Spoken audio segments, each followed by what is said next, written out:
Life in the UK Test Study Material. Full audiobook. British Citizenship and Settlement Guide. Are you ready to pass the Life in the UK test with confidence? You've just found the ultimate guide. Welcome to your complete summary of the Life in the UK Test official book, all 5 essential chapters explained clearly and simply. Whether you're applying for British citizenship, indefinite leave to remain, or just want to understand the UK better, this video has you covered. We'll walk you through British values and principles, the nations that make up the UK, over 1,000 years of fascinating history, the vibrant society of modern Britain, and your role in the UK government and legal system. So grab a pen, take notes, or just sit back and absorb everything you need to pass with flying colours. Let's get started. Chapter 1. The Values and Principles of the UK. Britain is a fantastic place to live, a modern, thriving society with a long and illustrious history. Our people have been at the heart of the world's political, scientific, industrial and cultural development. We are proud of our record of welcoming new migrants who will add to the diversity and dynamism of our national life. Applying to become a permanent resident or citizen of the UK is an important decision and commitment. You will be agreeing to accept the responsibilities which go with permanent residence and to respect the laws, values and traditions of the UK. Good citizens are an asset to the UK. We welcome those seeking to make a positive contribution to our society. Passing the Life in the UK test is part of demonstrating that you are ready to become a permanent migrant to the UK. This handbook is designed to support you in your preparation. It will help you to integrate into society and play a full role in your local community. It will also help ensure that you have a broad general knowledge of the culture, laws and history of the UK. The values and principles of the UK. British society is founded on fundamental values and principles which all those living in the UK should respect and support. These values are reflected in the responsibilities, rights and privileges of being a British citizen or permanent resident of the UK. They are based on history and traditions and are protected by law, customs and expectations. There is no place in British society for extremism or intolerance. The fundamental principles of British life include democracy, the rule of law, individual liberty, tolerance of those with different faiths and beliefs, participation in community life. As part of the citizenship ceremony, new citizens pledge to uphold these values. The pledge is: I will give my loyalty to the United Kingdom and respect its rights and freedoms. I will uphold its democratic values. I will observe its laws faithfully and fulfill my duties and obligations as a British citizen. Flowing from the fundamental principles are responsibilities and freedoms which are shared by all those living in the UK and which we expect all residents to respect. If you wish to be a permanent resident or citizen of the UK, you should respect and obey the law. Respect the rights of others, including their right to their own opinions. Treat others with fairness. Look after yourself and your family. Look after the area in which you live and the environment. In return, the UK offers freedom of belief and religion, freedom of speech, freedom from unfair discrimination, a right to a fair trial, a right to join in the election of a government. Becoming a permanent resident. To apply to become a permanent resident or citizen of the UK, you will need to speak and read English. Have a good understanding of life in the UK. This means you will need to pass the Life in the UK test and produce acceptable evidence of speaking and listening skills in English at B1 of the Common European Framework of Reference. This is equivalent to ESOL Entry Level 3. The requirements for citizenship applications may also change in the future. Further details will be published on the UK Border Agency website, and you should check the information on that website for current requirements before applying for settlement or citizenship. Taking the Life in the UK Test. The Life in the UK Test Handbook will help prepare you for taking the Life in the UK Test. The test consists of 24 questions about important aspects of life in the UK. Questions are based on all parts of the handbook. The 24 questions will be different for each person taking the test at that test session. The Life in the UK Test is usually taken as English, although special arrangements can be made if you wish to take it in Welsh or Scottish Gaelic. You can only take the test at a registered and approved Life in the UK Test Centre. There are about 30 test centres around the UK. You can only book your test online at www.gov.uk/life-in-the-UK-test. You should not take your test at any other establishment, as the UK Border Agency will only accept certificates from registered test centres. If you live on the Isle of Man or in the Channel Islands, there are different arrangements for taking the Life in the UK Test. When booking your test, read the instructions carefully. Make sure you enter your details correctly. You will need to take some identification and proof of your address with you to the test. If you don't take these, you will not be able to take your test. Life in the UK Test Handbook. Everything that you will need to know to pass the Life in the UK Test is included in the Life in the United Kingdom, a guide for new residents handbook. The questions will be based on the whole book, including this introduction, so make sure you study the entire book thoroughly. The handbook has been written to ensure that anyone who can read English at ESOL Entry Level 3 or above should have no difficulty with the language. The check that you understand sections are for guidance. They will help you to identify particular things that you should understand.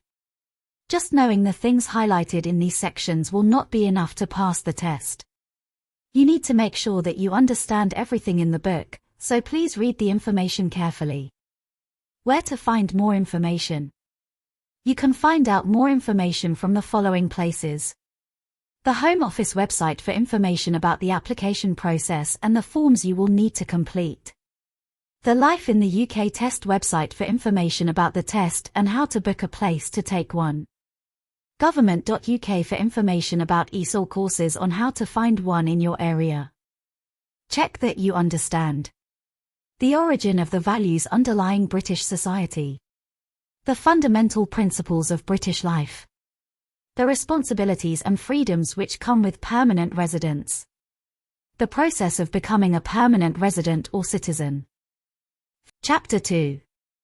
What is the UK?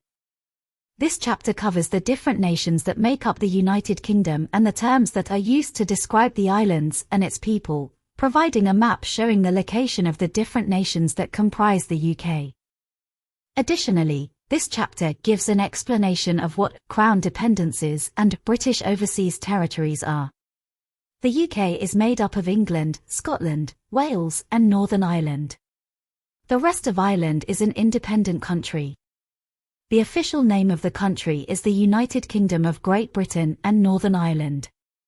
Great Britain refers only to England, Scotland, and Wales, not to Northern Ireland.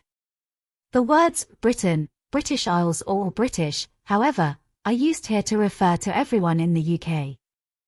There are also several islands which are closely linked with the UK but are not part of it, the Channel Islands and the Isle of Man.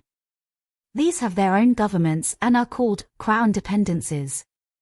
There are also several British Overseas Territories in other parts of the world, such as St. Helena and the Falkland Islands. They are also linked to the UK but are not part of it. The UK is governed by the Parliament sitting in Westminster, London. Edinburgh, Scotland, Cardiff, Wales, and Belfast, Northern Ireland also have parliaments or assemblies of their own, with devolved powers in defined areas. Check that you understand the different countries that make up the UK. Chapter 3. A long and illustrious history. This chapter provides a chronological overview of British history. Early history traces Britain's origins from the Stone Age through Roman, Anglo-Saxon, Viking, and Norman periods. Medieval times covers the Black Death's impact, emergence of new social classes, development of English and Scottish parliaments, and the evolution of the English language. It ends with the British Civil War and the rise of the Tudors. Tudor and Stuart eras focuses on monarchs from Henry VIII to the Glorious Revolution, the Elizabethan era's cultural achievements, and key events like the defeat of the Spanish Armada and early colonization. Constitutional and Industrial Changes examines the formation of the constitutional monarchy, the Act of Union with Scotland, the Enlightenment, the Industrial Revolution, the slave trade and its abolition, formation of the UK, American independence, key wars, and expansion of the British Empire and democracy. World Wars discusses Britain's involvement and experiences during World War I and World War II. Post-war to present describes major political, social, and economic developments after World War II, highlighting influential British figures and inventions of the 20th century. Early Britain. The first people to live in Britain were hunter-gatherers, in what we call the Stone Age. For much of the Stone Age, Britain was connected to the continent by a land bridge. People came and went, following the herds of deer and horses which they hunted. Britain only became permanently separated from the continent by the Channel about 10,000 years ago. The first farmers arrived in Britain 6,000 years ago. The ancestors of these first farmers probably came from Southeast Europe. These people built houses, tombs, and monuments on the land. One of these monuments, Stonehenge, still stands in what is now the English county of Wiltshire. Stonehenge was probably a special gathering place for seasonal ceremonies. Other Stone Age sites have also survived. Skara Brae on Orkney, off the north coast of Scotland, is the best preserved prehistoric village in northern Europe, and has helped archaeologists to understand more about how people lived near the end of the Stone Age. Around 4,000 years ago, people learned to make bronze. We call this period the Bronze Age. People lived in roundhouses and buried their dead in tombs called round barrows. The people of the Bronze Age were accomplished metalworkers who made many beautiful objects in bronze and gold, including tools, ornaments, and weapons. The Bronze Age was followed by the Iron Age, when people learned how to make weapons and tools out of iron. People still lived in roundhouses grouped together into larger settlements, and sometimes defended sites called hill forts. A very impressive hill fort can still be seen today at Maiden Castle, in the English county of Dorset. Most people were farmers, craft workers, or warriors. The language they spoke was part of the Celtic language family. Similar languages were spoken across Europe in the Iron Age, and related languages are still spoken today in some parts of Wales, Scotland, and Ireland. The people of the Iron Age had a sophisticated culture and economy. They made the first coins to be minted in Britain, some inscribed with the names of Iron Age kings. This marks the beginnings of British history. The Romans. Julius Caesar led a Roman invasion of Britain in 55 BC. This was unsuccessful, and for nearly 100 years Britain remained separate from the Roman Empire. In AD 43 the Emperor Claudius led the Roman army in a new invasion. This time, there was resistance from some of the British tribes, but the Romans were successful in occupying almost all of Britain. One of the tribal leaders who fought against the Romans was Boudicca, the Queen of the Iceni in what is now eastern England. She is still remembered today, and there is a statue of her on Westminster Bridge in London, near the Houses of Parliament. Areas of what is now Scotland were never conquered by the Romans, and the Emperor Hadrian built a wall in the north of England to keep out the Picts, ancestors of the Scottish people. Included in the wall were a number of forts. Parts of Hadrian's wall, including the forts of Housesteads and Vindolanda, can still be seen. It is a popular area for walkers and is a UNESCO, United Nations Educational, Scientific and Cultural Organization, World Heritage Site. The Romans remained in Britain for 400 years. They built roads and public buildings, created a structure of law, and introduced new plants and animals. It was during the 3rd and 4th centuries AD that the first Christian communities began to appear in Britain. The Anglo-Saxons. The Roman army left Britain in AD 410 to defend other parts of the Roman Empire and never returned. Britain was again invaded by tribes from northern Europe, the Jutes, the Angles, and the Saxons. The languages they spoke are the basis of modern-day English. Battles were fought against these invaders, but, by about AD 600, Anglo-Saxon kingdoms were established in Britain. These kingdoms were mainly in what is now England. The burial place of one of the kings was at Sutton Hoo in modern Suffolk. This king was buried with treasure and armor, all placed in a ship which was then covered by a mound of earth. Parts of the west of Britain, including much of what is now Wales, and Scotland, remained free of Anglo-Saxon rule. The Anglo-Saxons were not Christians when they first came to Britain, but, during this period, missionaries came to Britain to preach about Christianity. Missionaries from Ireland spread the religion in the north. The most famous of these was St. Patrick, who would become the patron saint of Ireland, and St. Columba, who founded a monastery on the island of Iona, off the coast of what is now Scotland. St. Augustine led missionaries from Rome, who spread Christianity in the south. St. Augustine became the first Archbishop of Canterbury. The Vikings. The Vikings came from Denmark and Norway. They first visited Britain in AD 789 to raid coastal towns and take away goods and slaves. Then, they began to stay and form their own communities in the east of England and Scotland. The Anglo-Saxon kingdoms in England united under King Alfred the Great, who defeated the Vikings. Many of the Viking invaders stayed in Britain, especially in the east and north of England in an area known as the Danelaw. Many place names there, such as Grimsby and Scunthorpe, come from the Viking languages. The Viking settlers mixed with local communities and some converted to Christianity. Anglo-Saxon kings continued to rule what is now England, except for a short period when there were Danish kings.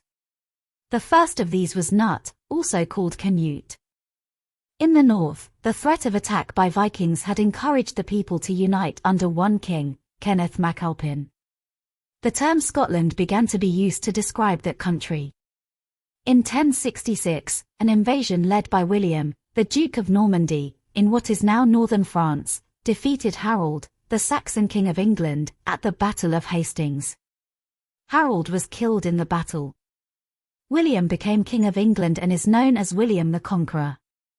The battle is commemorated in a great piece of embroidery, known as the Bayeux Tapestry, which can still be seen in France today. The Norman conquest was the last successful foreign invasion of England and led to many changes in government and social structures in England. Norman French, the language of the new ruling class, influenced the development of the English language as we know it today. Initially, the Normans also conquered Wales, but the Welsh gradually won territory back. The Scots and the Normans fought on the border between England and Scotland. The Normans took over some land on the border but did not invade Scotland. William sent people all over England to draw up lists of all the towns and villages. The people who lived there, who owned the land, and what animals they owned were also listed. This was called the Domesday Book. It still exists today and gives a picture of society in England just after the Norman conquest. Check that you understand. The history of the UK before the Romans. The impact of the Romans on British society. The different groups that invaded after the Roman. The importance of the Norman invasion in 1066. The Middle Ages. War at home and abroad. Broadly speaking, the Middle Ages, or medieval period, spans 1,000 years, from the end of the Roman Empire in AD 476 up until 1485. However, the focus here is on the period after the Norman conquest. It was a time of almost constant war. The English kings fought with the Welsh, Scottish and Irish noblemen for control of their lands. In Wales, the English were able to establish their rule. In 1284, King Edward I of England introduced the Statute of Rhuddlan, which annexed Wales to the Crown of England. Huge castles, including Conwy and Carnarvon, were built to maintain this power. By the middle of the 15th century, the last Welsh rebellions had been defeated. English laws and the English language were introduced. In Scotland, the English kings were less successful. In 1314 the Scottish, led by Robert the Bruce, defeated the English at the Battle of Bannockburn, and Scotland remained unconquered by the English. At the beginning of the Middle Ages, Ireland was an independent country. The English first went to Ireland as troops to help the Irish king and remained to build their own settlements. By 1200, the English ruled an area of Ireland known as the Pale, around Dublin. Some of the important lords in other parts of Ireland accepted the authority of the English king. During the Middle Ages, the English kings also fought a number of wars abroad. Many knights took part in the Crusades, in which European Christians fought for control of the Holy Land. English kings also fought a long war with France, called the 100 Years' War, even though it actually lasted 116 years. One of the most famous battles of the 100 Years' War was the Battle of Agincourt in 1415, where King Henry's vastly outnumbered English army defeated the French. The English left France in the 1450s. The Normans used a system of land ownership known as feudalism. The king gave land to his lords in return for help in war. Landowners had to send certain numbers of men to serve in the army. Some peasants had their own land, but most were serfs. They had a small area of their lord's land where they could grow food. In return, they had to work for their lord and could not move away. The same system developed in southern Scotland. In the north of Scotland and Ireland, land was owned by members of the clans, prominent families. In 1348, a disease, probably a form of plague, came to Britain. This was known as the Black Death. 1/3 of the population of England died and a similar proportion in Scotland and Wales. This was one of the worst disasters ever to strike Britain. Following the Black Death, the smaller population meant there was less need to grow cereal crops. There were labor shortages and peasants began to demand higher wages. New social classes appeared, including owners of large areas of land, later called the gentry, and people left the countryside to live in the towns. In the towns, growing wealth led to the development of a strong middle class. In Ireland, the Black Death killed many in the Pale and, for a time, the area controlled by the English became smaller. In the Middle Ages, Parliament began to develop into the institution it is today. Its origins can be traced to the King's Council of Advisers, which included important noblemen and the leaders of the church. There were few formal limits to the king's power until 1215. In that year, King John was forced by his noblemen to agree to a number of demands. The result was a Charter of Rights called the Magna Carta, which means the Great Charter. The Magna Carta established the idea that even the king was subject to the law. It protected the rights of the nobility and restricted the king's power to collect taxes or to make and change laws. In future, the king would need to involve his noblemen in decisions. In England, parliaments were called for the king to consult his nobles, particularly when the king needed to raise money. The numbers attending Parliament increased and two separate parts, known as houses, were established. This nobility, great landowners, and bishops sat in the House of Lords. Knights, who were usually smaller landowners, and wealthy people from towns and cities were elected to sit in the House of Commons. Only a small part of the population was able to join in electing the members of the Commons. A similar parliament developed in Scotland. It had three houses, called estates: the Lords, the Commons and the clergy. This was also a time of development in the legal system. The principle that judges are independent of the government began to be established. In England, judges developed common law by a process of precedence, that is, following previous decisions, and tradition. In Scotland, the legal system developed slightly differently and laws were codified, that is, written down. The Middle Ages saw the development of a national culture and identity. After the Norman conquest, the king and his noblemen had spoken Norman French and the peasants had continued to speak Anglo-Saxon. Gradually these two languages combined to become one English language. Some words in modern English, for example, park and beauty, are based on Norman French words. Others, for example, apple, cow, and summer are based on Anglo-Saxon words. In modern English there are often two words with very similar meanings, one from French and one from Anglo-Saxon. Demand, French, and ask, Anglo-Saxon, are examples. By 1400, in England, official documents were being written in English, and English had become the preferred language of the royal court and parliament. In the years leading up to 1400, Geoffrey Chaucer wrote a series of poems in English about a group of people going to Canterbury on a pilgrimage. The people decided to tell each other stories on the journey, and the poems describe the travelers and some of the stories they told. This collection of poems is called the Canterbury Tales. It was one of the first books to be printed by William Caxton, the first person in England to print books using a printing press. Many of the stories are still popular. Some have been made into plays and television programs. In Scotland, many people continue to speak Gaelic and the Scots language also developed. A number of poets began to write in the Scots language. One example is John Barber, who wrote the Bruce about the Battle of Bannockburn. The Middle Ages also saw a change in the type of buildings in Britain. Castles were built in many places in Britain and Ireland, partly for defence. Today many are in ruins, although some, such as Windsor and Edinburgh, are still in use. Great cathedrals, for example, Lincoln Cathedral, were also built, and many of these are still used for worship. Several of the cathedrals had windows of stained glass, telling stories about the Bible and Christian saints. The glass in York Minster is a famous example. During this period, England was an important trading nation. English wool became a very important export. People came to England from abroad to trade and also to work.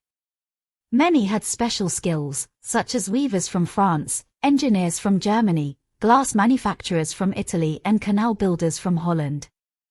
In 1455, a civil war was begun to decide who should be King of England. It was fought between the supporters of two families, the House of Lancaster and the House of York. This war was called the Wars of the Roses, because the symbol of Lancaster was a red rose and the symbol of York was a white rose.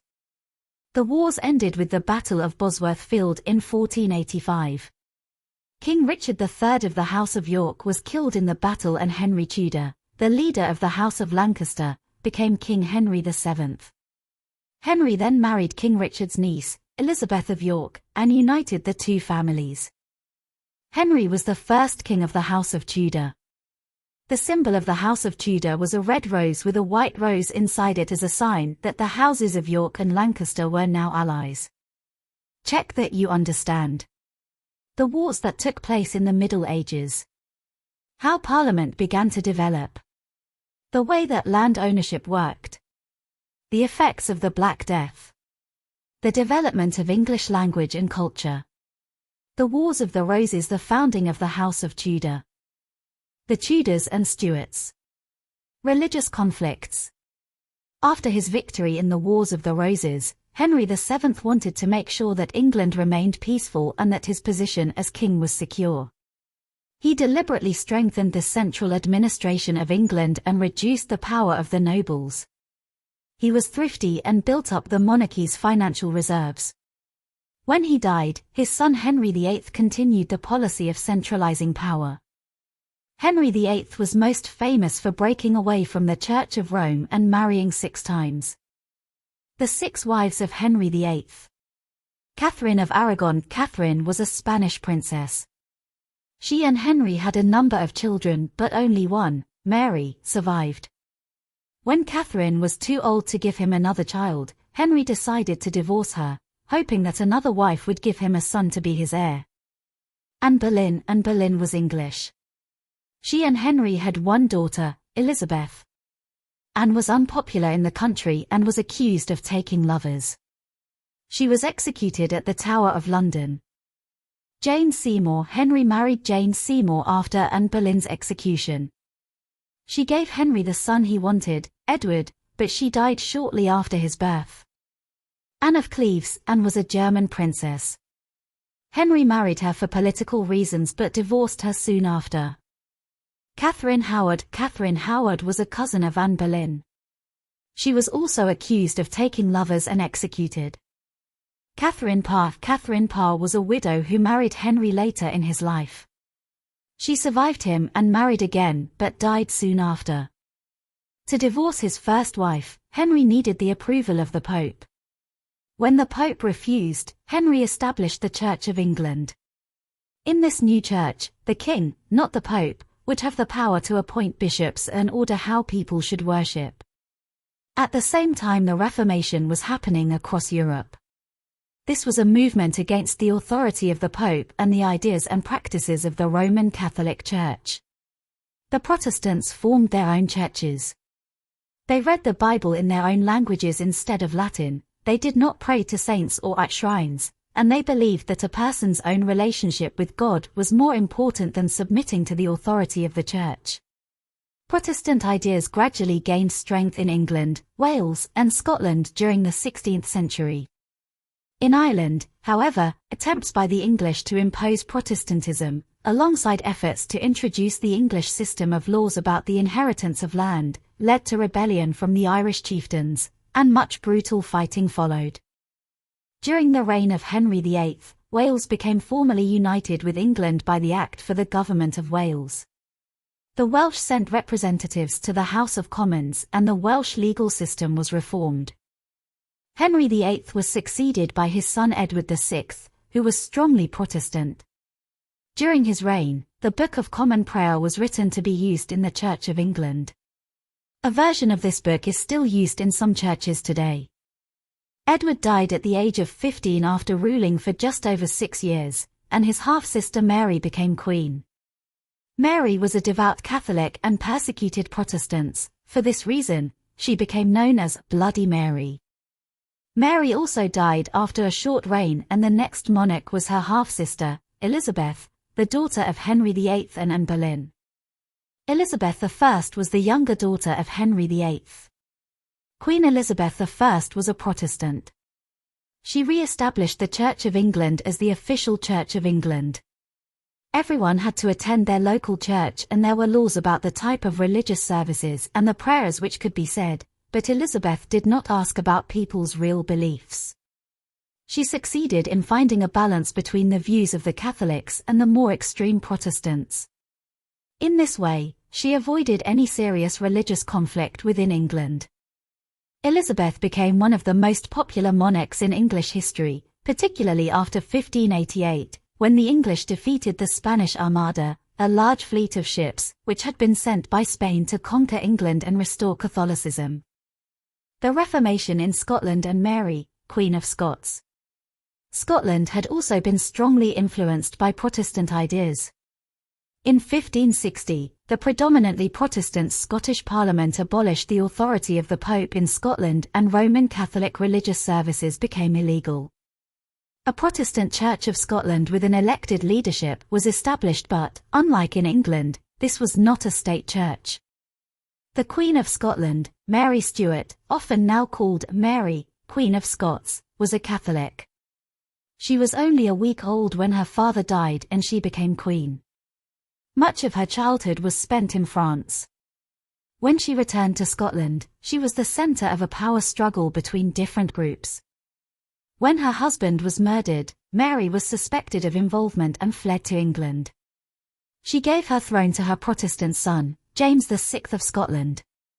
Mary was Elizabeth I's cousin and hoped that Elizabeth might help her, but Elizabeth suspected Mary of wanting to take over the English throne, and kept her prisoner for 20 years. Mary was eventually executed, accused of plotting against Elizabeth I. Exploration, poetry and drama.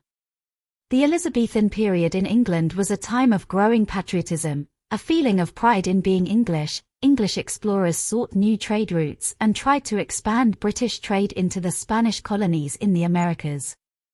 Sir Francis Drake, one of the commanders in the defeat of the Spanish Armada, was one of the founders of England's naval tradition. His ship, the Golden Hind, was one of the first to sail right around, circumnavigate, the world. In Elizabeth I's time, English settlers first began to colonize the eastern coast of America. This colonization, particularly by people who disagreed with the religious views of the next two kings, greatly increased in the next century. The Elizabethan period is also remembered for the richness of its poetry and drama, especially the plays and poems of William Shakespeare.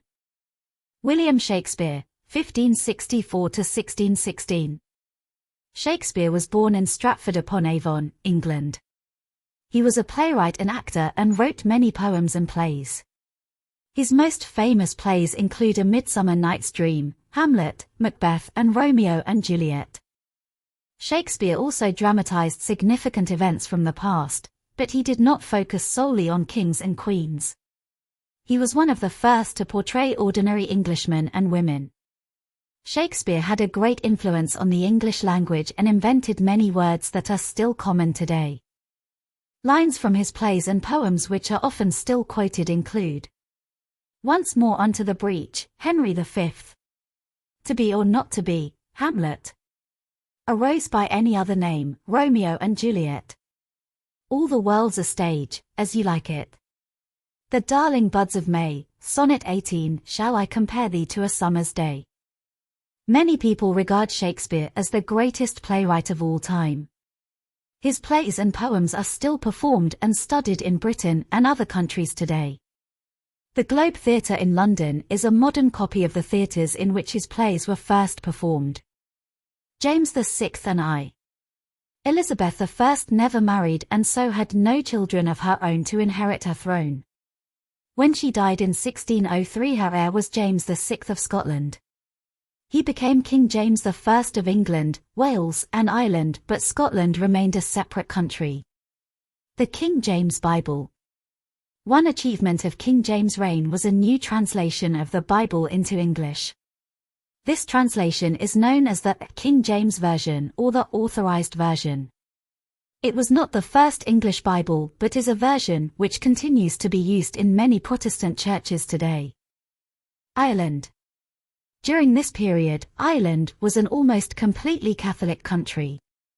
Henry VII and Henry VIII had extended English control outside the Pale and had established English authority over the whole country. Henry VIII took the title King of Ireland.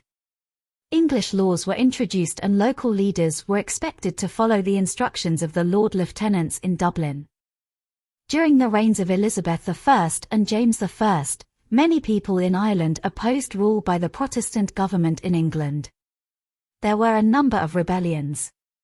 The English government encouraged Scottish and English Protestants to settle in Ulster, the northern province of Ireland, taking over the land from Catholic landholders. These settlements were known as plantations. Many of the new settlers came from southwest Scotland and other land was given to companies based in London. James later organised similar plantations in several other parts of Ireland. This had serious long-term consequence for the history of England, Scotland, and Ireland. The rise of Parliament. Elizabeth I was very skilled at managing Parliament. During her reign, she was successful in balancing her wishes and views against those of the House of Lords and those of the House of Commons, which was increasingly Protestant in its views. James I and his son Charles I were less skilled politically. Both believed in the divine right of kings, the idea that the king was directly appointed by God to rule. They thought that the king should be able to act without having to seek approval from Parliament. When Charles I inherited the thrones of England, Wales, Ireland, and Scotland, he tried to rule in line with this principle. When he could not get Parliament to agree with his religious and foreign policies, he tried to rule without the Parliament at all. For 11 years, he found ways in which to raise money without Parliament's approval, but eventually trouble in Scotland meant that he had to recall Parliament. The beginning of the English Civil War. Charles I wanted the worship of the Church of England to include more ceremony and introduced a revised prayer book. He tried to impose this prayer book on the Presbyterian Church in Scotland, and this led to serious unrest. A Scottish army was formed and Charles could not find the money he needed for his own army without the help of Parliament. In 1640, he recalled Parliament to ask it for funds. Many in Parliament were Puritans, a group of Protestants who advocated strict and simple religious doctrine and worship. They did not agree with the king's religious views and disliked his reforms of the Church of England. Parliament refused to give the king the money he asked for, even after the Scottish army invaded England. Another rebellion began in Ireland because the Roman Catholics in Ireland were afraid of the growing power of the Puritans. Parliament took this opportunity to demand control of the English army, a change that would have transferred substantial power from the king to Parliament. In response, Charles I entered the House of Commons and tried to arrest 5 parliamentary leaders, but they had been warned and were not there. No monarch has set foot in the Commons since. Civil war between the king and Parliament could not now be avoided and began in 1642. The country split into those who supported the king, the Cavaliers, and those who supported Parliament, the Roundheads. Oliver Cromwell and the English Republic. The king's army was defeated at the battles of Marston Moor and Naseby. By 1646, it was clear that the Parliament had won the war. Charles was held prisoner by the parliamentary army. He was still unwilling to reach any agreement with the Parliament, and in 1649 he was executed. England declared itself a republic, called the Commonwealth. It no longer had a monarch. For a time, it was not totally clear how the country would be governed. For now, the army was in control. One of its generals, Oliver Cromwell, was sent to Ireland, where the revolt which had begun in 1641 still continued and where there was still a royalist army. Cromwell was successful in establishing the authority of the English Parliament, but did this with such violence that even today Cromwell remains a controversial figure in Ireland. The Scots had not agreed to the execution of Charles I and declared his son Charles II to be king. He was crowned King of Scotland and led a Scottish army into England. Cromwell defeated this army in the battles of Dunbar and Worcester. Charles II escaped from Worcester, famously hiding in an oak tree on one occasion, and eventually fled to Europe. Parliament now controlled Scotland as well as England and Wales. After his campaign in Ireland and victory over Charles II at Worcester, Cromwell was recognised as the leader of the new republic. He was given the title of Lord Protector and ruled until his death in 1658. When Cromwell died, his son, Richard, became Lord Protector in his place but was not able to control the army or the government. Although Britain had been a republic for 11 years, without Oliver Cromwell there was no clear leader or system of government. Many people in the country wanted stability. People began to talk about the need for a king. The Restoration. In May 1660, Parliament invited Charles II to come back from exile in the Netherlands.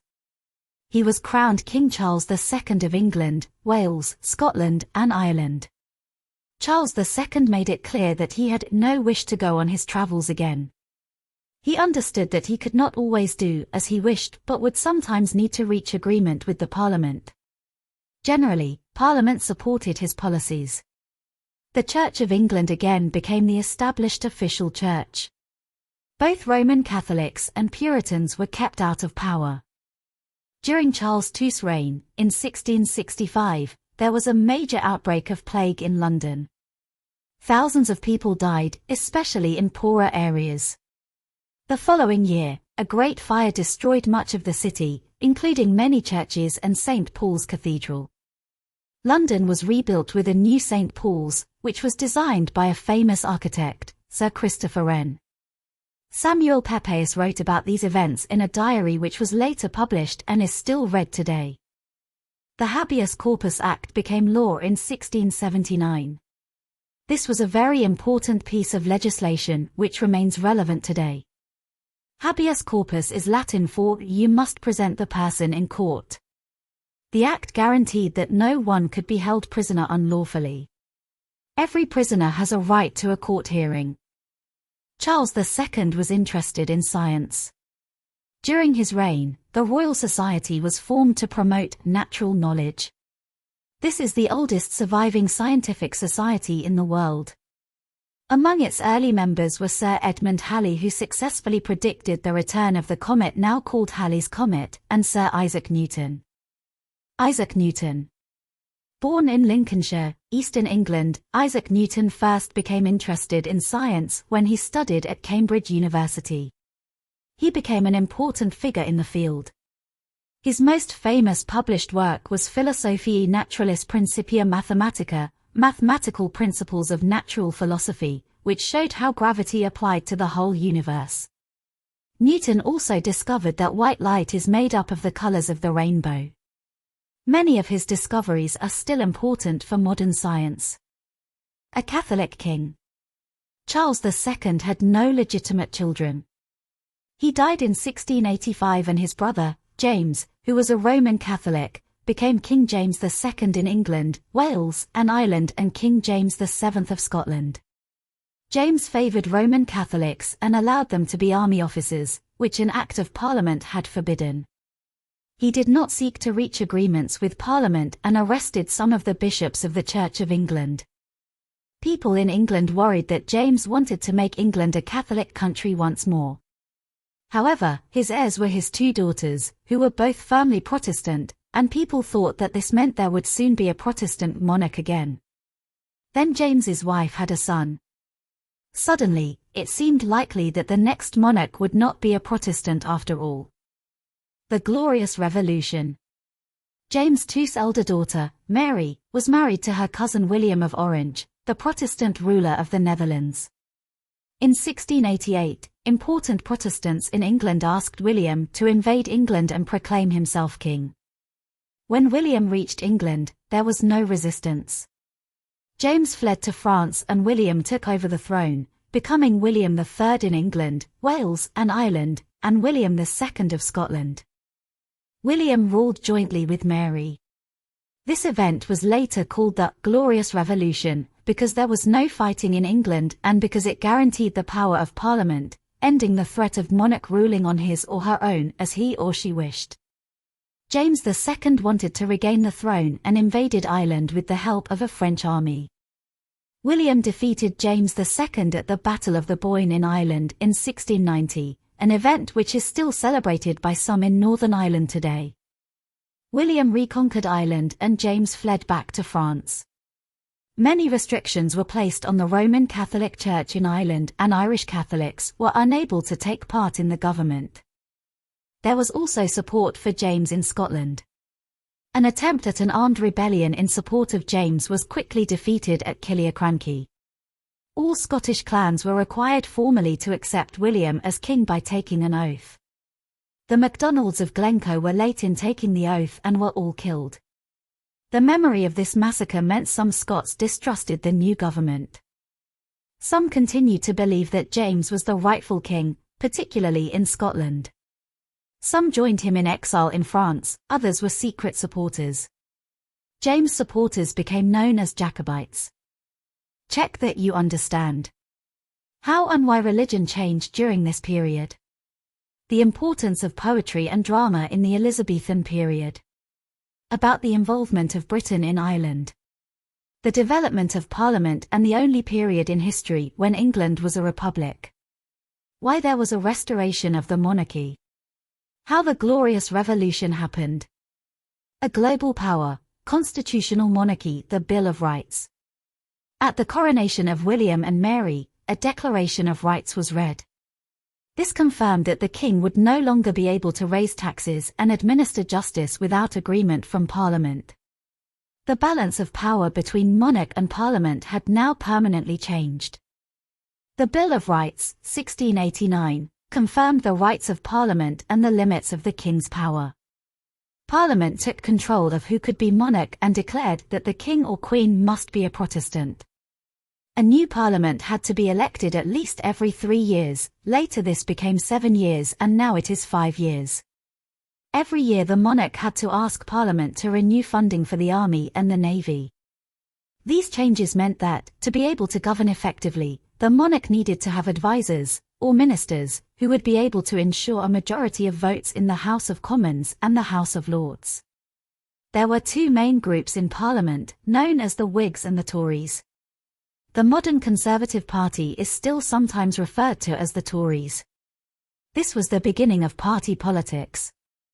This was also an important time for the development of a free press, newspapers, and other publications which are not controlled by the government.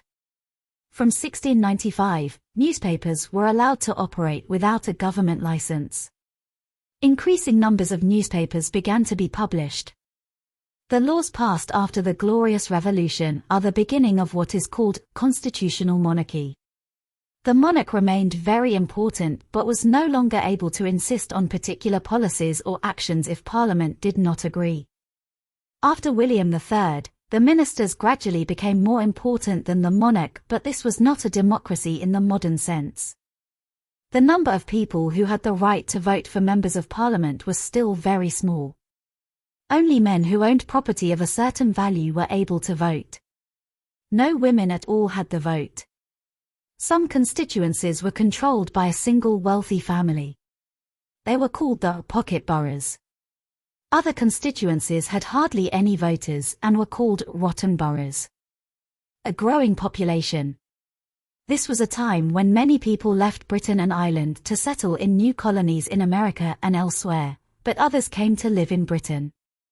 The first Jews to come to Britain since the Middle Ages settled in London in 1656. Between 1680 and 1720 many refugees called Huguenots came from France. They were Protestants and had been persecuted for their religion. Many were educated and skilled and worked as scientists, in banking, or in weaving or other crafts. The Act or Treaty of Union in Scotland. William and Mary's successor, Queen Anne, had no surviving children. This created uncertainty over the succession in England, Wales, and Ireland, and in Scotland. The Act of Union, known as the Treaty of Union in Scotland, was therefore agreed in 1707, creating the Kingdom of Great Britain. Although Scotland was no longer an independent country, it kept its own legal and education systems and Presbyterian Church. The Prime Minister.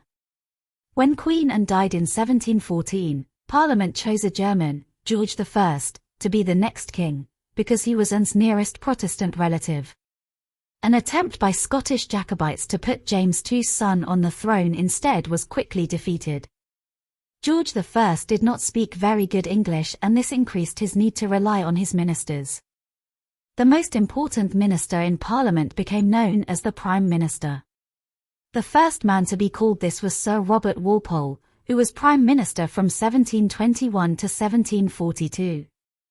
The Rebellion of the Clans. In 1745 there was another attempt to put a Stuart king back on the throne in place of George's son, George II. Charles Edward Stuart, Bonnie Prince Charlie, the grandson of James II, landed in Scotland. He was supported by clansmen from the Scottish Highlands and raised an army. Charles initially had some successes but was defeated by George II's army at the Battle of Culloden in 1746. Charles escaped back to Europe. The clans lost a lot of their power and influence after Culloden. Chieftains became landlords if they had the favour of the English king, and clansmen became tenants who had to pay for the land they used. A process began which became known as the Highland Clearances. Many Scottish landlords destroyed individual small farms, known as crofts, to make space for large flocks of sheep and cattle.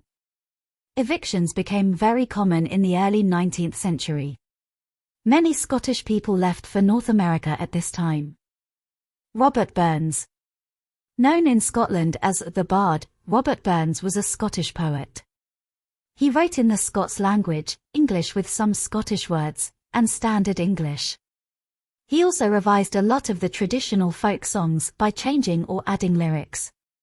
Burns' best-known work is probably the song Auld Lang Syne, which is sung by people in the UK and other countries when they are celebrating the New Year, or Hogmanay as it is called in Scotland. The Enlightenment. During the 18th century, new ideas about politics, philosophy and science were developed. This is often called the Enlightenment. Many of the great thinkers of the Enlightenment were Scottish. Adam Smith developed ideas about economics which are still referred to today. David Hume's ideas about human nature continue to influence philosophers. Scientific discoveries, such as James Watt's work on steam power, helped the progress of the Industrial Revolution. One of the most important principles of the Enlightenment was that everyone should have the right to their own political and religious beliefs and that the state should not try to dictate to them. This continues to be an important principle in the UK today. The Industrial Revolution. Before the 18th century, agriculture was the biggest source of employment in Britain. There were many cottage industries, where people worked from home to produce goods such as cloth and lace. The Industrial Revolution was the rapid development of industry in Britain in the 18th and 19th centuries. Britain was the first country to industrialize on a large scale. It happened because of the development of machinery and the use of steam power. Agriculture and the manufacturing of goods became mechanized. This made things more efficient and increased production. Coal and other raw materials were needed to power the new factories. Many people moved from the countryside and started working in the mining and manufacturing industries. The development of the Bessemer process for the mass production of steel led to the development of the shipbuilding industry and the railways. Manufacturing jobs became the main source of employment in Britain. Richard Arkwright. Born in 1732, Arkwright originally trained and worked as a barber. He was able to dye hair and make wigs. When wigs became less popular, he started to work in textiles. He improved the original carding machine. Carding is the process of preparing fibers for spinning into yarn and fabric. He also developed horse-driven spinning mills that used only one machine. This increased the efficiency of production. Later, he used the steam engine to power machinery. Arkwright is particularly remembered for the efficient and profitable way that he ran his factories. Transportation. Better transport links were needed to transport raw materials and manufactured goods. Canals were built to link the factories to towns and cities and to the ports, particularly in the new industrial areas in the middle and north of England. Working conditions during the Industrial Revolution were very poor. There were no laws to protect employees, who were often forced to work long hours in dangerous situations. Children also worked and were treated in the same way as adults. Sometimes they were treated even more harshly. Colonization overseas. This was also a time of increased colonization overseas. Captain James Cook mapped the coast of Australia and a few colonies were established there. Britain gained control over Canada, and the East India Company, originally set up to trade, gained control of large parts of India. Colonies began to be established in southern Africa. Britain traded all over the world and began to import more goods. Sugar and tobacco came from North America and the West Indies, textiles, tea, and spices came from India and the area that is today called Indonesia. Trading and settlements overseas sometimes brought Britain into conflict with other countries, particularly France, which was expanding and trading in a similar way in many of the same areas of the world. Sheikh Din Mahomet. Mahomet was born in 1759 and grew up in the Bengal region of India. He served in the Bengal army and came to Britain in 1782. He then moved to Ireland and eloped with an Irish girl called Jane Daly in 1786, returning to England at the turn of the century. In 1810 he opened the Hindustan Coffee House in George Street, London. It was the first curry house to open in Britain. Mahomet and his wife also introduced shampooing, the Indian art of head massage, to Britain. The slave trade. This commercial expansion and prosperity was sustained in part by the booming slave trade. While slavery was illegal within Britain itself, by the 18th century it was a fully established overseas industry, dominated by Britain and the American colonies. Slaves came primarily from West Africa. Traveling on British ships in horrible conditions, they were taken to America and the Caribbean, where they were made to work on tobacco and sugar plantations. The living and working conditions for slaves were very bad. Many slaves tried to escape and others revolted against their owners in protest at their terrible treatment. There were, however, people in Britain who opposed the slave trade. The first formal anti-slavery groups were set up by the Quakers in the late 1700s, and they petitioned Parliament to ban the practice. William Wilberforce, an evangelical Christian and a member of Parliament, also played an important part in changing the law. Along with other abolitionists, people who supported the abolition of slavery, he succeeded in turning public opinion against the slave trade.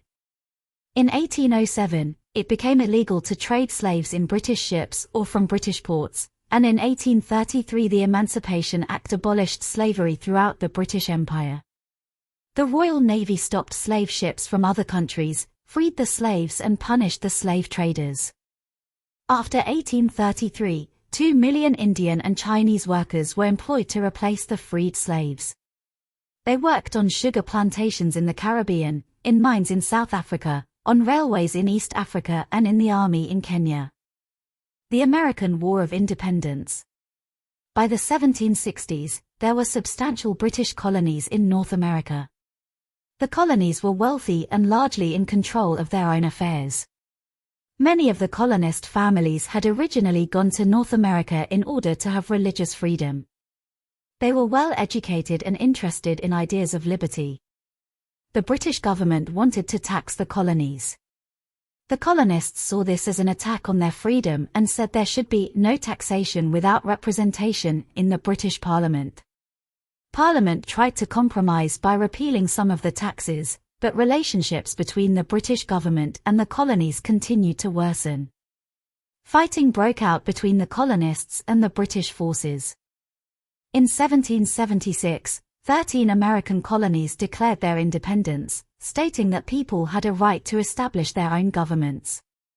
The colonists eventually defeated the British Army and Britain recognized the colonies' independence in 1783. War with France.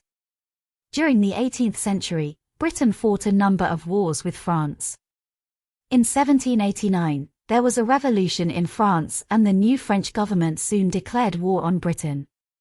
Napoleon, who became Emperor of France, continued the war.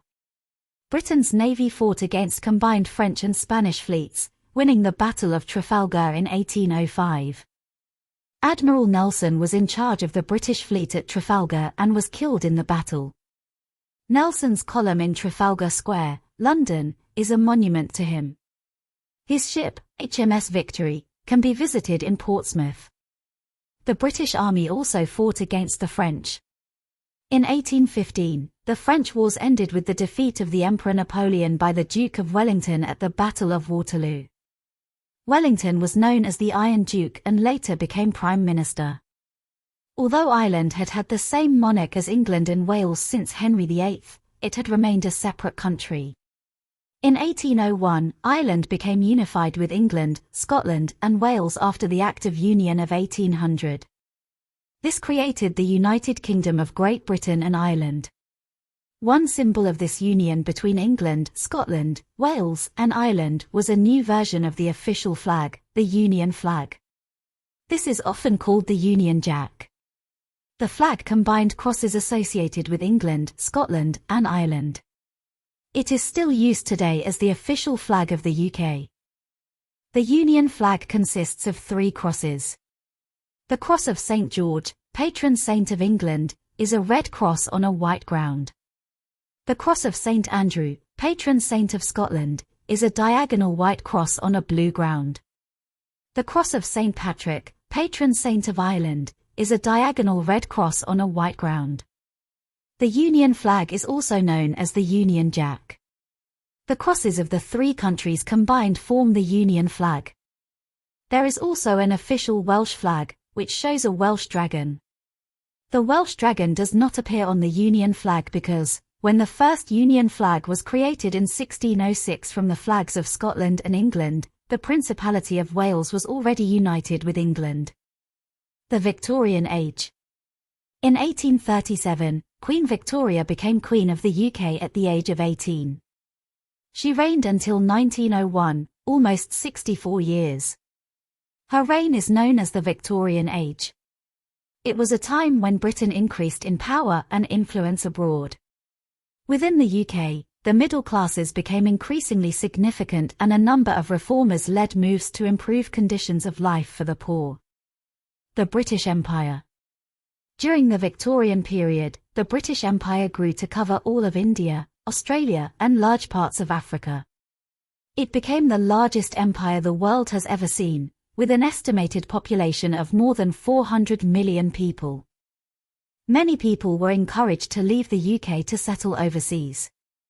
Between 1853 and 1913, as many as 13 million British citizens left the country. People continued to come to Britain from other parts of the world. For example, between 1870 and 1914, around 120,000 Russian and Polish Jews came to Britain to escape persecution. Many settled in London's East End and in Manchester and Leeds. People from the Empire, including India and Africa, also came to Britain to live, work and study. Trade and industry. Britain continued to be a great trading nation. The government began to promote policies of free trade, abolishing a number of taxes on imported goods. One example of this was the repealing of the Corn Laws in 1846. These had prevented the import of cheap grain. The reforms helped the development of the British industry, because raw materials could now be imported cheaply. Working conditions in factories gradually became better. In 1847, the number of hours that women and children could work was limited by law to 10 hours per day. Better housing began to be built for workers. Transport links also improved, enabling goods and people to move more easily around the country.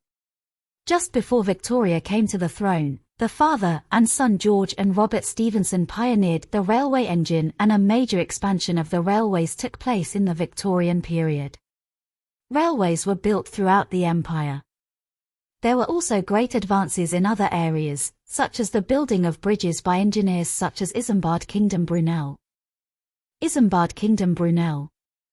Brunel was originally from Portsmouth, England. He was an engineer who built tunnels, bridges, railway lines, and ships. He was responsible for constructing the Great Western Railway, which was the first major railway built in Britain. It runs from Paddington Station in London to the southwest of England, the West Midlands and Wales. Many of Brunel's bridges are still in use today. The Clifton Suspension Bridge was designed by Isambard Kingdom Brunel and is spanning the Avon Gorge. British industry led the world in the 19th century. The UK produced more than half of the world's iron, coal and cotton cloth. The UK also became a centre for financial services, including insurance and banking. In 1851, the Great Exhibition opened in Hyde Park in the Crystal Palace, a huge building made of steel and glass. Exhibits ranged from huge machines to handmade goods. Countries from all over the world showed their goods, but most of the objects were made in Britain. The Crimean War. From 1853 to 1856, Britain fought with Turkey and France against Russia in the Crimean War. It was the first war to be extensively covered by the media through news stories and photographs. The conditions were very poor and many soldiers died from illnesses they caught in the hospitals, rather than from war wounds. Queen Victoria introduced the Victoria Cross Medal during this war. It honors acts of valor by soldiers. Florence Nightingale was born in Italy to English parents.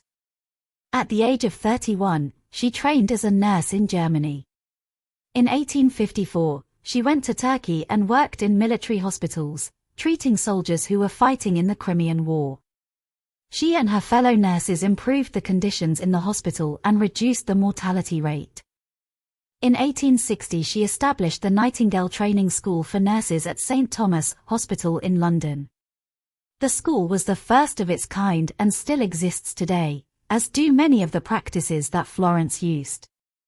She is often regarded as the founder of modern nursing.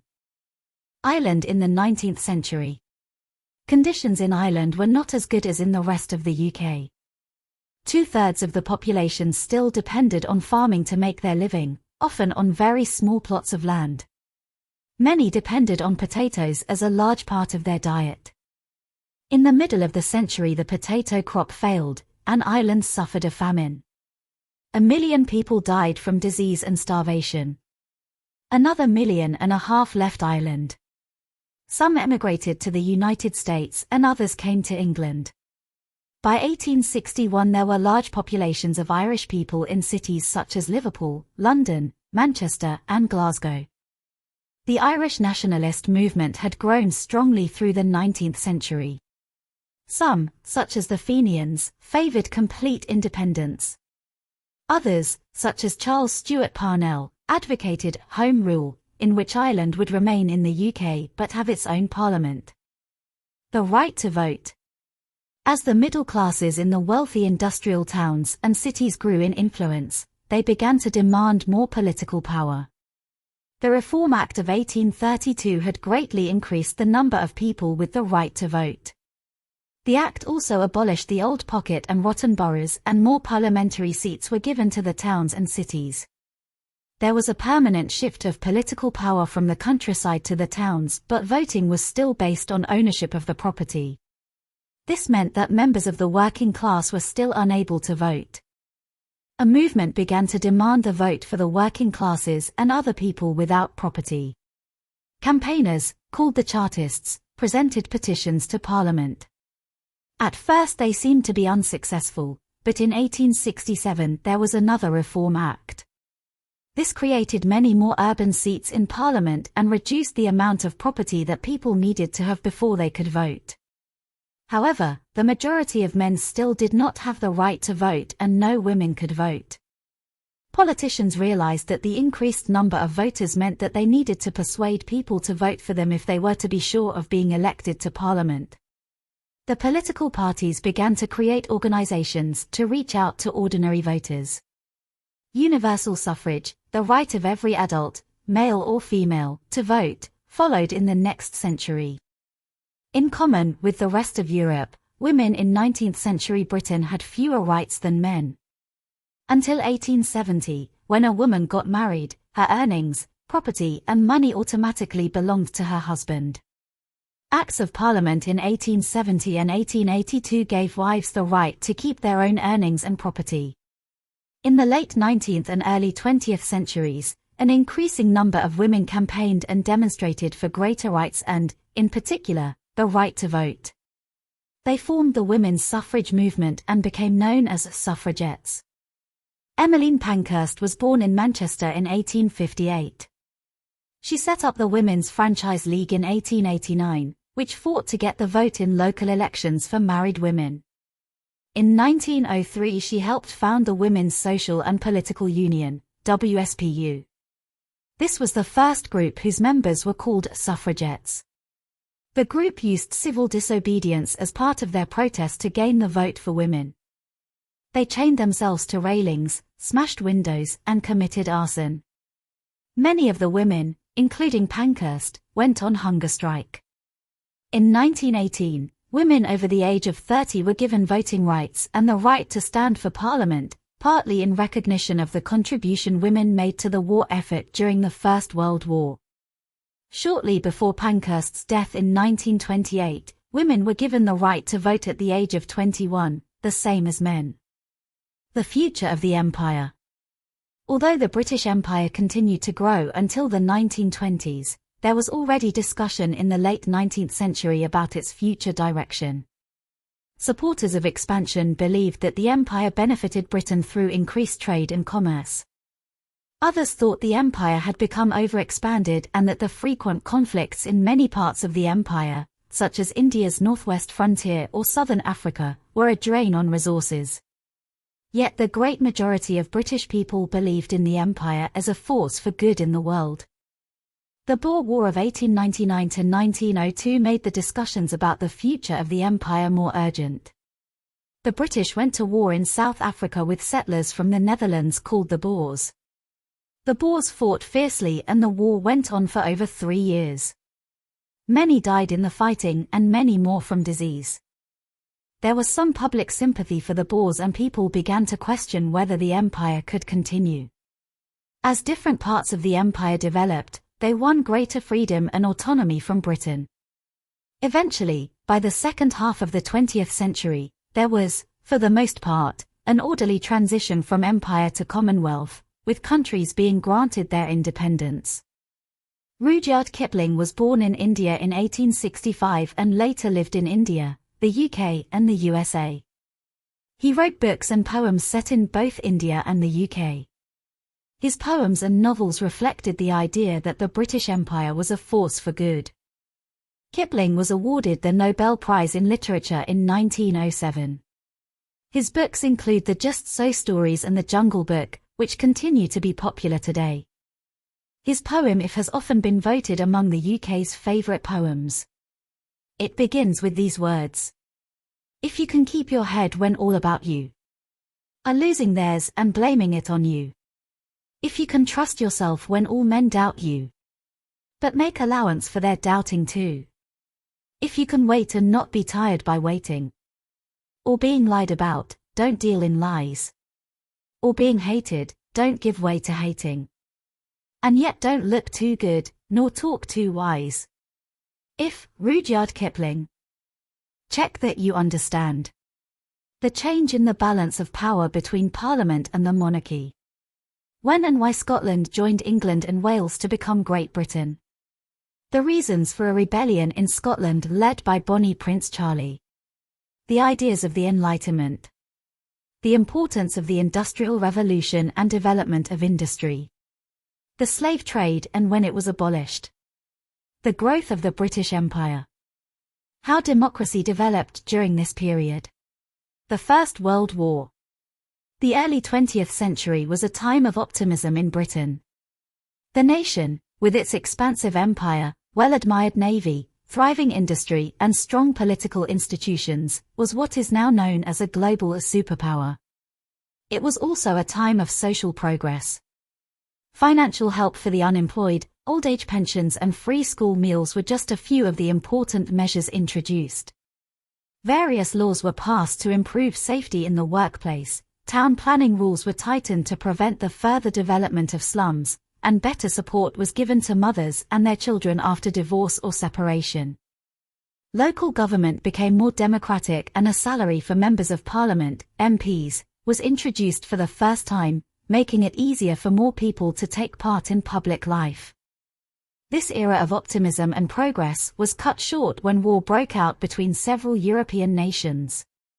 On the 28th of June 1914, Archduke Franz Ferdinand of Austria was assassinated. This set off a chain of events leading to the First World War, 1914-18. But while the assassination provided the trigger for war, other factors such as a growing sense of nationalism in many European states, increasing militarism, imperialism, and the division of the major European powers into two camps all set the conditions for war. The conflict was centered in Europe, but it was a global war involving nations from around the world. Britain was part of the Allied powers, which included, amongst others, France, Russia, Japan, Belgium, Serbia and later, Greece, Italy, Romania and the United States. The whole of the British Empire was involved in the conflict. For example, more than 1 million Indians fought on behalf of Britain in lots of different countries, and around 40,000 were killed.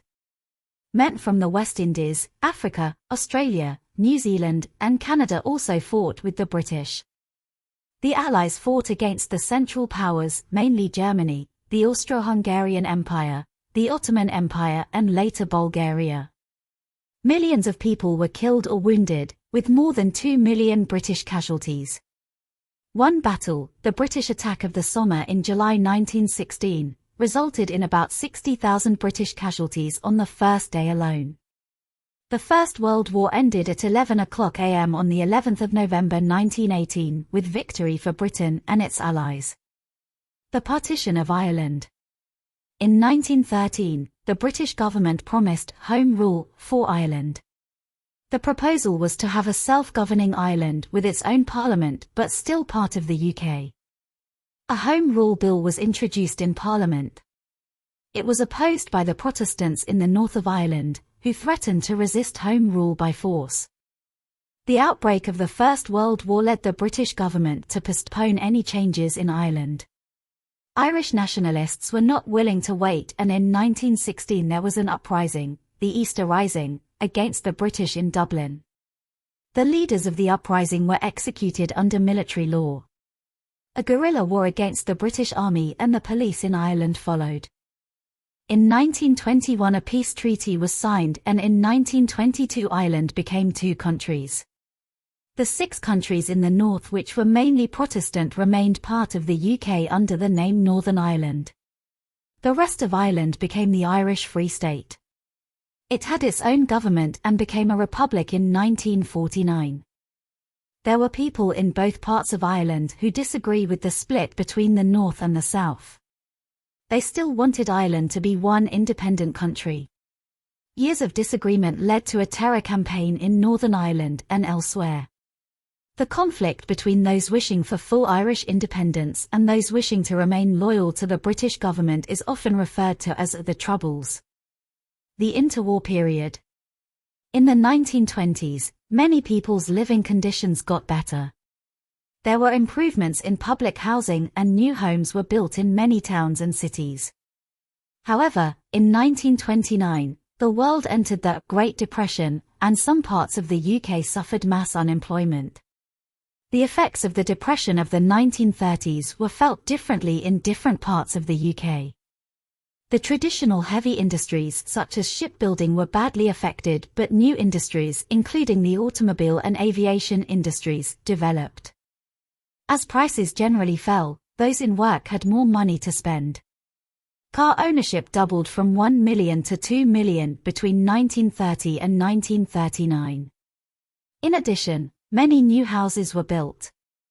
It was also a time of cultural blossoming, with writers such as Graham Greene and Evelyn Waugh prominent. The economist John Maynard Keynes published influential new theories of economics. The BBC started radio broadcasts in 1922 and began the world's first regular television service in 1936. The Second World War. Adolf Hitler came to power in Germany in 1933. He believed that the conditions imposed on Germany by the Allies after the First World War were unfair. He also wanted to conquer more land for the German people.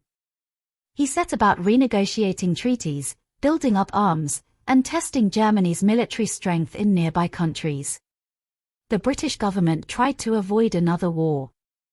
However, when Hitler invaded Poland in 1939, Britain and France declared war in order to stop his aggression. The war was initially fought between the Axis powers, Fascist Germany and Italy, and the Empire of Japan, and the Allies. The main countries on the Allied side were the UK, France, Poland, Austria, New Zealand, Canada, and the Union of South Africa. Having occupied Austria and invaded Czechoslovakia, Hitler followed his invasion of Poland by taking control of Belgium and the Netherlands. Then, in 1940, German forces defeated Allied troops and advanced through France. At this time of national crisis, Winston Churchill became Prime Minister and Britain's war leader. Winston Churchill.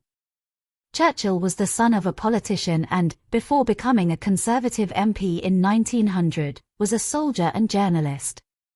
In May 1940 he became Prime Minister. He refused to surrender to the Nazis and was an inspirational leader to the British people in a time of hardship. He lost the general election in 1945 but returned as Prime Minister in 1951. He was an MP until he stood down at the 1964 general election. Following his death in 1965, he was given a state funeral. He remains a much-admired figure to this day, and in 2002 was voted the greatest Briton of all time by the public. During the war, he made many famous speeches including lines which you may still hear. "I have nothing to offer but blood, toil, tears and sweat." Churchill's first speech to the House of Commons after he became Prime Minister, 1940. "We shall fight on the beaches. We shall fight on the landing grounds. We shall fight in the fields and in the streets. We shall fight in the hills. We shall never surrender." Speech to the House of Commons after Dunkirk, 1940. "Never in the field of human conflict was so much owed by so many to so few." Speech to the House of Commons during the Battle of Britain, 1940. As France fell, the British decided to evacuate British and French soldiers from France in a huge naval operation. Many civilian volunteers in small pleasure and fishing boats from Britain helped the Navy to rescue more than 300,000 men from the beaches around Dunkirk. Although many lives and a lot of equipment were lost, the evacuation was a success and meant that Britain was better able to continue the fight against the Germans. The evacuation gave rise to the phrase, the Dunkirk spirit. From the end of June 1940 until the German invasion of the Soviet Union in June 1941, Britain and the Empire stood almost alone against Nazi Germany. Hitler wanted to invade Britain, but before sending in troops, Germany needed to control the air campaign against Britain, but the British resisted with their fighter planes and eventually won the crucial aerial battle against the Germans, called the Battle of Britain, in the summer of 1940. The most important planes used by the Royal Air Force in the Battle of Britain were the Spitfire and the Hurricane, which were designed and built in Britain. Despite this crucial victory, the German Air Force was able to continue bombing London and other British cities at nighttime. This was called the Blitz. Coventry was almost totally destroyed and a great deal of damage was done in other cities, especially in the East End of London. Despite the destruction, there was a strong national spirit of resistance in the UK. The phrase, the Blitz spirit, is still used today to describe Britain's pulling together in the face of adversity. At the same time as defending Britain, the British military was fighting the Axis on many other fronts. In Singapore, the Japanese defeated the British and then occupied Burma, threatening India.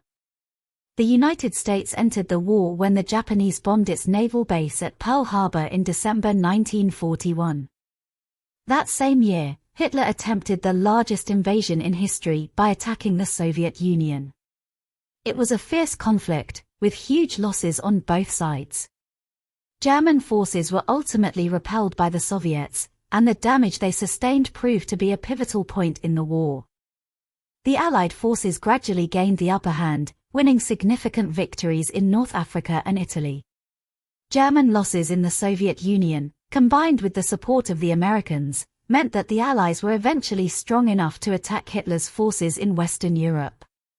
On the 6th of June 1944, Allied forces landed in Normandy. This event is often referred to as D-Day.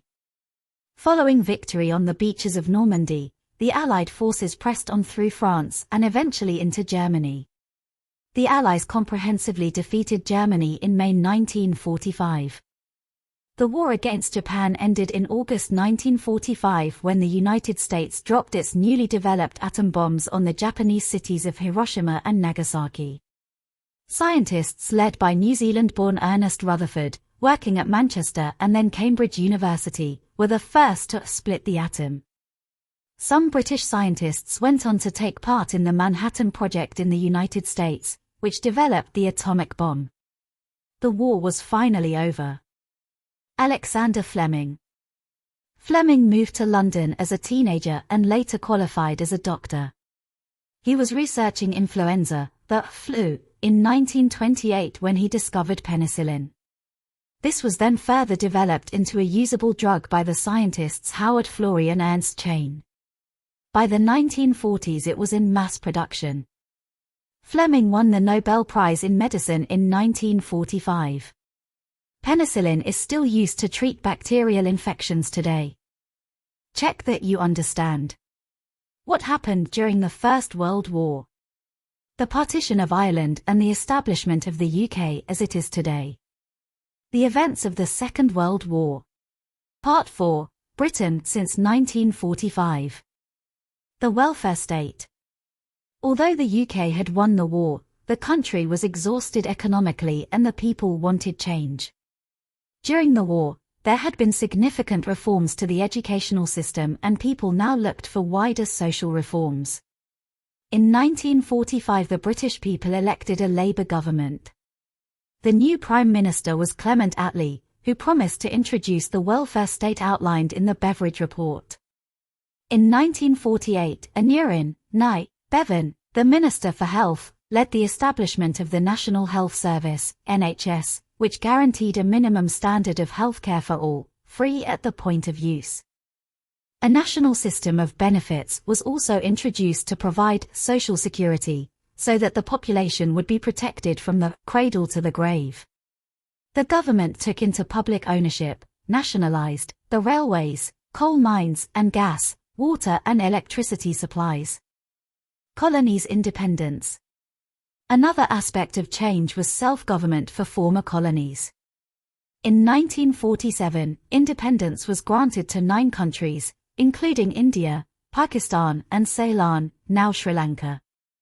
Other colonies in Africa, the Caribbean and the Pacific achieved independence over the next 20 years. North Atlantic Treaty Organization. The UK developed its own atomic bomb and joined the new North Atlantic Treaty Organization, NATO, an alliance of nations set up to resist the perceived threat of invasion by the Soviet Union and its allies. Wind of change. Britain had a conservative government from 1951 to 1964. The 1950s were a period of economic recovery after the war and increasing prosperity for working people. The Prime Minister of the day, Harold Macmillan, was famous for his Wind of Change speech about decolonization and independence for the countries of the Empire. Clement Attlee. Clement Attlee was born in London in 1883. His father was a solicitor and, after studying at Oxford University, Attlee became a barrister. He gave this up to do social work in East London and eventually became a Labour MP. He was Winston Churchill's deputy prime minister in the wartime coalition government and became prime minister after the Labour Party won the 1945 election. He was prime minister from 1945 to 1951 and led the Labour Party for 20 years. Attlee's government undertook the nationalisation of major industries, like coal and steel, created the National Health Service and implemented many of Beveridge's plans for a stronger welfare state. Attlee also introduced measures to improve the conditions of workers. William Beveridge. William Beveridge, later Lord Beveridge, was a British economist and reformer. He served briefly as a Liberal MP and was subsequently the leader of the Liberals in the House of Lords, but is best known for the 1942 report Social Insurance and Allied Services, known as the Beveridge Report. The report was commissioned by the wartime government in 1941.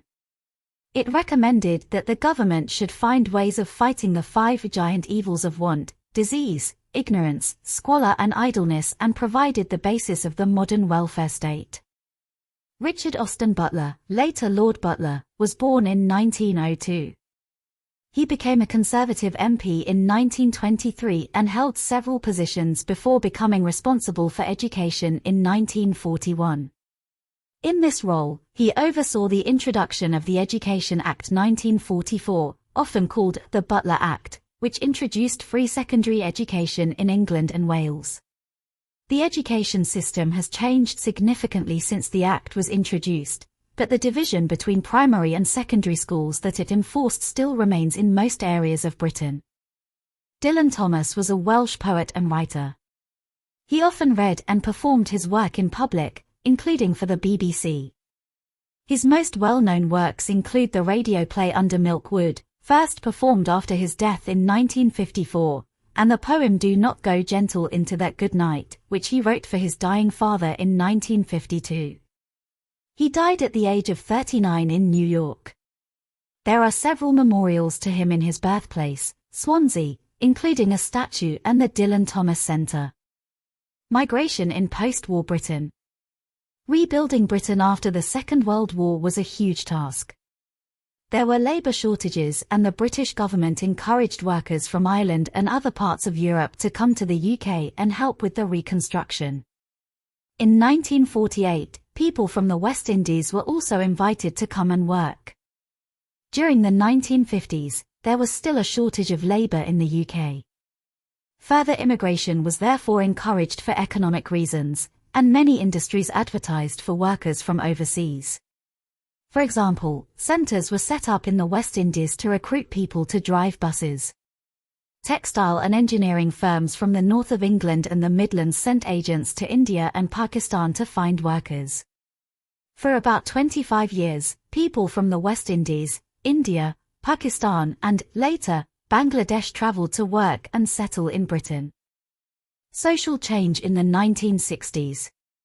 The decade of the 1960s was a period of significant social change. It was known as the swinging 60s. There was growth in British fashion, cinema, and popular music. Two well-known pop music groups at the time were the Beatles and the Rolling Stones. People started to become better off and many bought cars and other consumer goods. It was also a time when social laws were liberalised, for example in relation to divorce and to abortion in England, Wales, and Scotland. The position of women in the workplace also improved. It was quite common at the time for employers to ask women to leave their jobs when they got married, but Parliament passed new laws giving women the right to equal pay and made it illegal for employers to discriminate against women because of their gender. The 1960s was also a time of technological progress. Britain and France developed the world's only supersonic commercial airliner, Concorde. New styles of architecture, including high-rise buildings and the use of concrete and steel, became common. The number of people migrating from the West Indies, India, Pakistan, and what is now Bangladesh fell in the late 1960s because the government passed new laws to restrict immigration to Britain. Immigrants were required to have a strong connection to Britain through birth or ancestry. Even so, during the early 1970s, Britain admitted 28,000 people of Indian origin who had been forced to leave Uganda. Great British inventions. Britain has given the world some wonderful inventions. Examples from the 20th century include: the television was developed by Scotsman John Logie Baird in the 1920s. In 1932 he made the first television broadcast between London and Glasgow. Radar was developed by Scotsman Sir Robert Watson Watt, who proposed that enemy aircraft could be detected by radio waves. The first successful radar test took place in 1935. Working with radar led Sir Bernard Lovell to make new discoveries in astronomy. The radio telescope he built at Jodrell Bank in Cheshire was for many years the biggest in the world and continues to operate today. A Turing machine is a theoretical mathematical device invented by Alan Turing, a British mathematician, in the 1930s. The theory was influential in the development of computer science and the modern-day computer. The Scottish physician and researcher John MacLeod was the co-discoverer of insulin, used to treat diabetes. The structure of the DNA molecule was discovered in 1953 through work at British universities in London and Cambridge. This discovery contributed to many scientific advances, particularly in medicine and fighting crime. Francis Crick, one of those awarded the Nobel Prize for this discovery, was British. The jet engine was developed in Britain in the 1930s by Sir Frank Whittle, a British Royal Air Force engineer officer. Sir Christopher Cockerell is a British inventor, invented the hovercraft in the 1950s. Britain and France developed Concorde, the supersonic passenger aircraft. It first flew in 1969 and began carrying passengers in 1976. Concorde was retired from service in 2003. The Harrier jump jet, an aircraft capable of taking off vertically, was also designed and developed in the UK. In the 1960s, James Goodfellow invented the cash dispensing ATM, automatic teller machine, or cash point. The first of these was put into use by Barclays Bank in Enfield, North London in 1967. IVF, in vitro fertilization, therapy for the treatment of infertility was pioneered in Britain by physiologist Sir Robert Edwards and gynecologist Patrick Steptoe. The world's first test tube baby was born in Oldham, Lancashire in 1978. In 1996, two British scientists, Sir Ian Wilmot and Keith Campbell, led a team which was the first to succeed in cloning a mammal, Dolly the sheep. This has led to further research into the possible use of cloning to preserve endangered species and for medical purposes. Sir Peter Mansfield is a British scientist, is the co-inventor of the MRI, magnetic resonance imaging, scanner. This enables doctors and researchers to obtain exact and non-invasive images of human internal organs and has revolutionized diagnostic medicine. The inventor of the World Wide Web, Sir Tim Berners-Lee, is British. Information was successfully transferred via the web for the first time on the 25th of December 1990. Problems in the economy in the 1970s. In the late 1970s, the post-war economic boom came to an end. Prices of goods and raw materials began to rise sharply and the exchange rate between the pound and other currencies was unstable. This caused problems with the balance of payments. Imports of goods were valued at more than the price paid for exports. Many industries and services were affected by strikes and this caused problems between the trade unions and the government. People began to argue that the unions were too powerful and that their activities were harming the UK. The 1970s were also a time of serious unrest in Northern Ireland. In 1972, the Northern Ireland Parliament was suspended and Northern Ireland was directly ruled by the UK government. Some 3,000 people lost their lives in the decades after 1969 in the violence of Northern Ireland.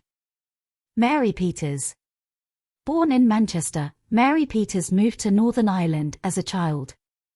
She was a talented athlete who won an Olympic gold medal in the pentathlon in 1972. After this, she raised money for local athletics and became the team manager for the women's British Olympic team. She continues to promote sport and tourism in Northern Ireland and was made a Dame of the British Empire in 2000 in recognition of her work. Europe and the common market. West Germany, France, Belgium, Italy, Luxembourg and the Netherlands formed the European Economic Community, EEC, in 1957. The EEC became part of the European Union when it was formed in 1993. The UK was a full member of the European Union but did not use the euro currency. The UK formally left the European Union on the 31st of January 2020. Conservative government from 1979 to 1997. Margaret Thatcher, Britain's first woman Prime Minister, led the Conservative government from 1979 to 1990. The government made structural changes to the economy through the privatization of nationalized industries and imposed legal controls on trade union powers. Deregulation saw a great increase in the role of the City of London as an international centre for investments, insurance and other financial services. Traditional industries, such as shipbuilding and coal mining, declined. In 1982, Argentina invaded the Falkland Islands, a British overseas territory in the South Atlantic. A naval task force was sent from the UK and military action led to the recovery of the islands. John Major was Prime Minister after Mrs. Thatcher, and helped establish the Northern Ireland peace process.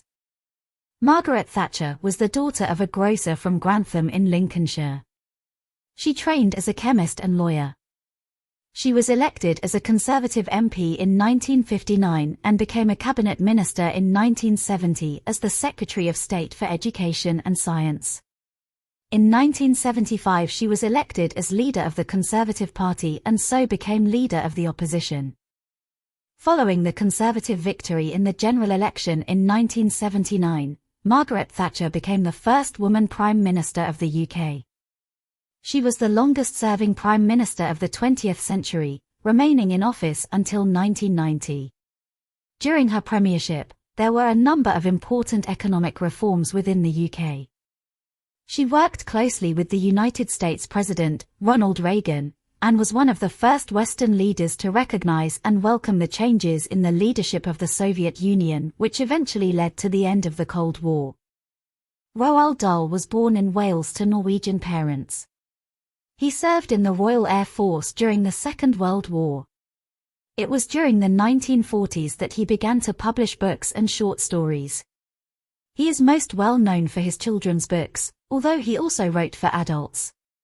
His best-known works include Charlie and the Chocolate Factory and George's Marvelous Medicine. Several of his books have been made into films. Labour government from 1997 to 2010. In 1997 the Labour Party led by Tony Blair was elected. The Blair government introduced a Scottish Parliament and a Welsh Assembly, now called the Senedd. The Scottish Parliament has substantial powers to legislate. The Welsh Assembly was given fewer legislative powers but considerable control over public services. In Northern Ireland, the Blair government was able to build on the peace process, resulting in the Good Friday Agreement signed in 1998. The Northern Ireland Assembly was elected in 1999 but suspended in 2002. It was not reinstated until 2007. Most paramilitary groups in Northern Ireland have decommissioned their arms and are inactive. Gordon Brown took over as Prime Minister in 2007. Conflicts in Afghanistan and Iraq. Throughout the 1990s, Britain played a leading role in coalition forces involved in the liberation of Kuwait, following the Iraqi invasion in 1990, and the conflict in the former Republic of Yugoslavia. Since 2000, British armed forces have been engaged in the global fight against international terrorism and against the proliferation of weapons of mass destruction, including operations in Afghanistan and Iraq. British combat troops left Iraq in 2009. The UK now operates in Afghanistan as part of the United Nations, UN, mandated 50-nation International Security Assistance Force, ISAF, coalition and at the invitation of the Afghan government. ISAF is working to ensure that Afghan territory can never again be used as a safe haven for international terrorism, where groups such as Al-Qaeda could plan attacks on the international community. As part of this, ISAF is building up the Afghan National Security Forces and is helping to create a secure environment in which governance and development can be extended. International forces are gradually handing over responsibility for security to the Afghans, who will have full security responsibility in all provinces by the end of 2014. 2010 onwards and Brexit. In May 2010, and for the first time in the UK since February 1974, no political party won an overall majority in the general election. The Conservative and Liberal Democrat parties formed a coalition and the leader of the Conservative Party, David Cameron, became Prime Minister. The Conservative Party won a majority of the general election of the 7th of May 2015 and David Cameron remained Prime Minister. The Conservative government caught the referendum on the UK's membership of the European Union. This was held on the 23rd of June 2016. The UK voted by a margin of 51.9% to 48.1% to leave the European Union. David Cameron was succeeded as Prime Minister after the referendum by Theresa May on the 13th of July 2016. She in turn was succeeded by Boris Johnson on the 24th of July 2019. The UK formally left the European Union on the 31st of January 2020. Check that you understand. The establishment of the welfare state.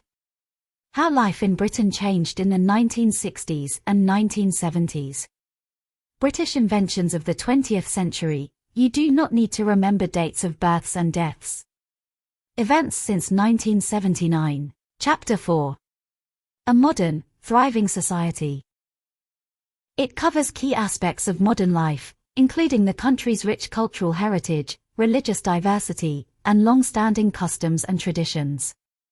Learn about popular sports, influential arts, and entertainment, as well as how people in the UK spend their leisure time.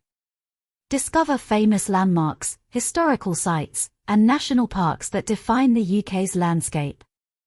This chapter provides essential knowledge to help you understand and appreciate the UK's dynamic and thriving society. A modern, thriving society gives an overview of the UK as we know it today. It identifies the nations that comprise the United Kingdom and its most important cities. It goes through all the different ethnical groups, religions, cultures, customs, festivals, and traditions that coexist in the UK. The UK today. The UK today is a more diverse society than it was 100 years ago, in both ethnic and religious terms. Post-war immigration means that nearly 10% of the population has a parent or grandparent born outside the UK. The UK continues to be a multinational and multiracial society with a rich and varied culture. This section will tell you about the different parts of the UK and some of the important places. It will also explain some of the UK's traditions and customs and some of the popular activities that take place. The nations of the UK. The UK is located in the northwest of Europe. The longest distance on the mainland is from John O'Groats on the north coast of Scotland to Land's End in the southwest corner of England. It is about 870 miles, approximately 1,400 kilometers. Most people live in towns and cities, but much of Britain is still countryside. Many people continue to visit the countryside for holidays and for leisure activities such as walking, camping and fishing. Cities of the UK. England, London, Birmingham, Liverpool, Leeds, Sheffield, Bristol, Manchester, Bradford, Newcastle upon Tyne, Plymouth, Southampton and Norwich. Wales, Cardiff, Swansea and Newport. Northern Ireland, Belfast. Scotland, Edinburgh, Glasgow, Dundee and Aberdeen. The capital cities of the UK. The capital city of England is London. The capital city of Scotland is Edinburgh. The capital city of Wales is Cardiff. The capital city of Northern Ireland is Belfast. UK currency. The currency in the UK is the pound sterling. There are 100 pence in a pound. The denominations of currency are coins, 1 penny, 2 pence, 5 pence, 10 pence, 20 pence, 50 pence, 1 pound and 2 pounds. Notes, £5, £10, £20, £50. Northern Ireland and Scotland have their own banknotes, which are valid everywhere in the UK. However, shops and businesses do not have to accept them. Languages and dialects. There are many variations in language in the different parts of the UK. The English language has many accents and dialects. In Wales, many people speak Welsh, a completely different language from English, and it is taught in schools and universities. In Scotland, Gaelic, again, a different language, is spoken in some parts of the Highlands and Islands, and in Northern Ireland some people speak Irish Gaelic. The UK population.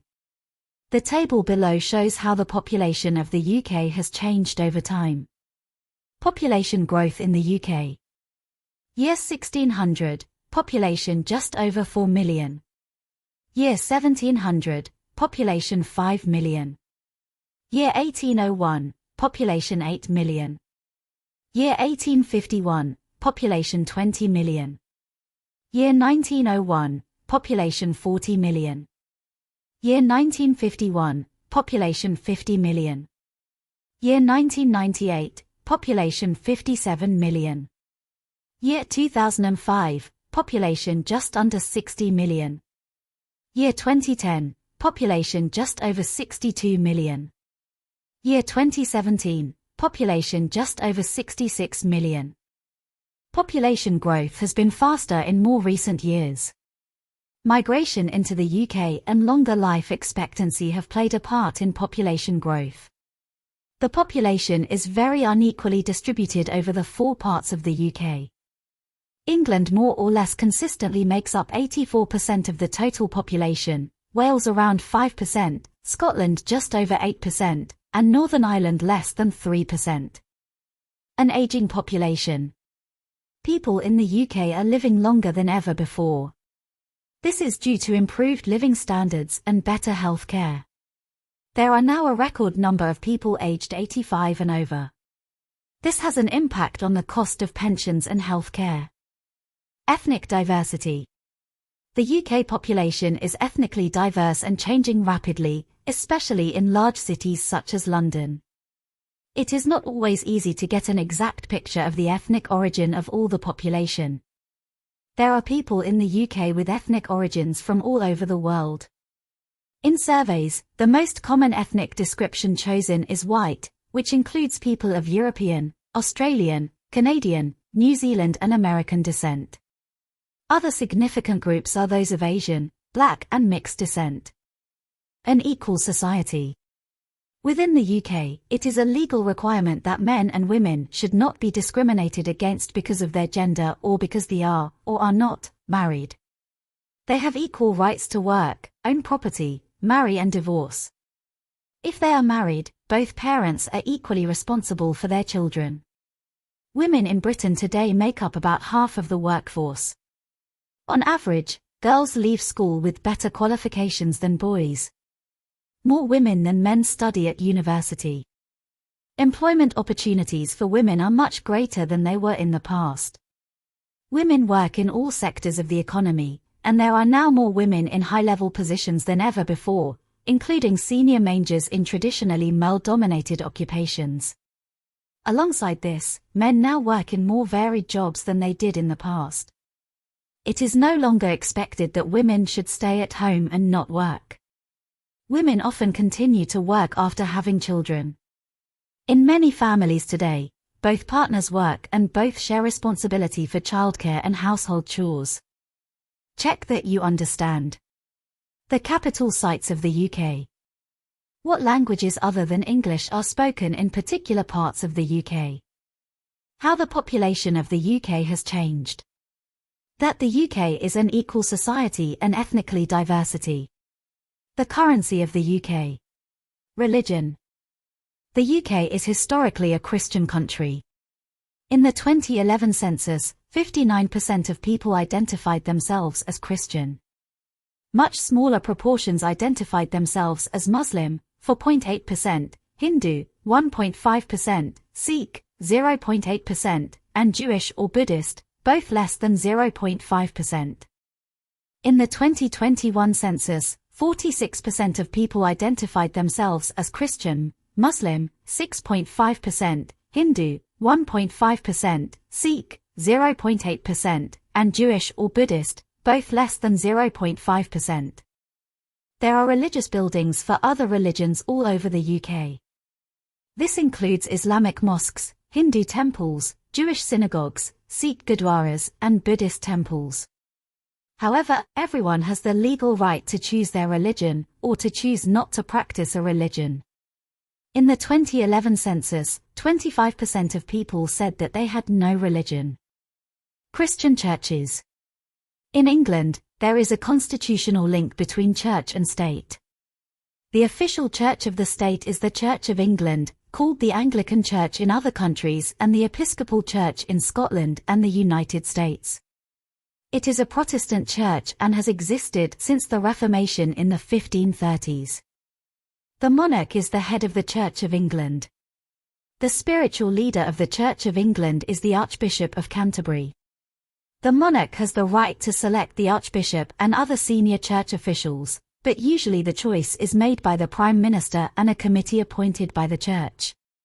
Several Church of England bishops sit in the House of Lords.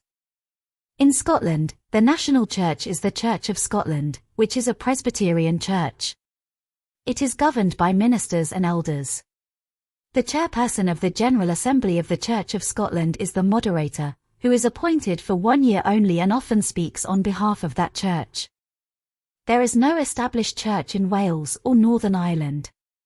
Other Protestant Christian groups in the UK are Baptists, Methodists, Presbyterians, and Quakers. There are also other denominations of Christianity, the biggest of which is Roman Catholic. Patron Saints' Days. England, Scotland, Wales, and Northern Ireland each have a national saint, called a patron saint.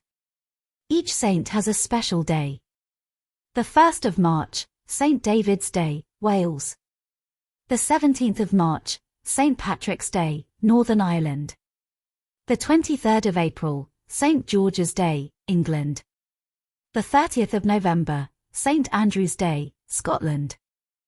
Only Scotland and Northern Ireland have their Patron Saints' Day as an official holiday, although in Scotland not all businesses and offices will close. Events are held across Scotland, Northern Ireland, and the rest of the country, especially where there are a lot of people of Scottish, Northern Irish and Irish heritage. While the Patron Saints' Days are no longer public holidays in England and Wales, they are still celebrated. Parades and small festivals are held all over the two countries. Check that you understand the different religions that are practiced in the UK. That the Anglican Church, also known as the Church of England, is the church of the state in England, the established church. That other branches of the Christian Church also practice their faith in the UK without being linked to the state. That other religions are practiced in the UK. About the patron saints. Customs and traditions. The main Christian festivals. Christmas Day, the 25th of December, celebrates the birth of Jesus Christ. It is a public holiday. Many Christians go to church on Christmas Eve, the 24th of December, or on Christmas Day itself. Christmas is celebrated in a traditional way. People usually spend the day at home and eat a special meal, which often includes roast turkey, Christmas pudding, and mince pies. They give gifts, send cards, and decorate their houses. Christmas is a special time for children. Very young children believe that Father Christmas, also known as Santa Claus, brings them presents during the night before Christmas Day. Many people decorate a tree in their home. Boxing Day is the day after Christmas Day and is a public holiday. Easter takes place in March or April. It marks the death of Jesus Christ on Good Friday and his rising from the dead on Easter Sunday. Both Good Friday and the following Monday, called Easter Monday, are public holidays. The 40 days before Easter are known as Lent.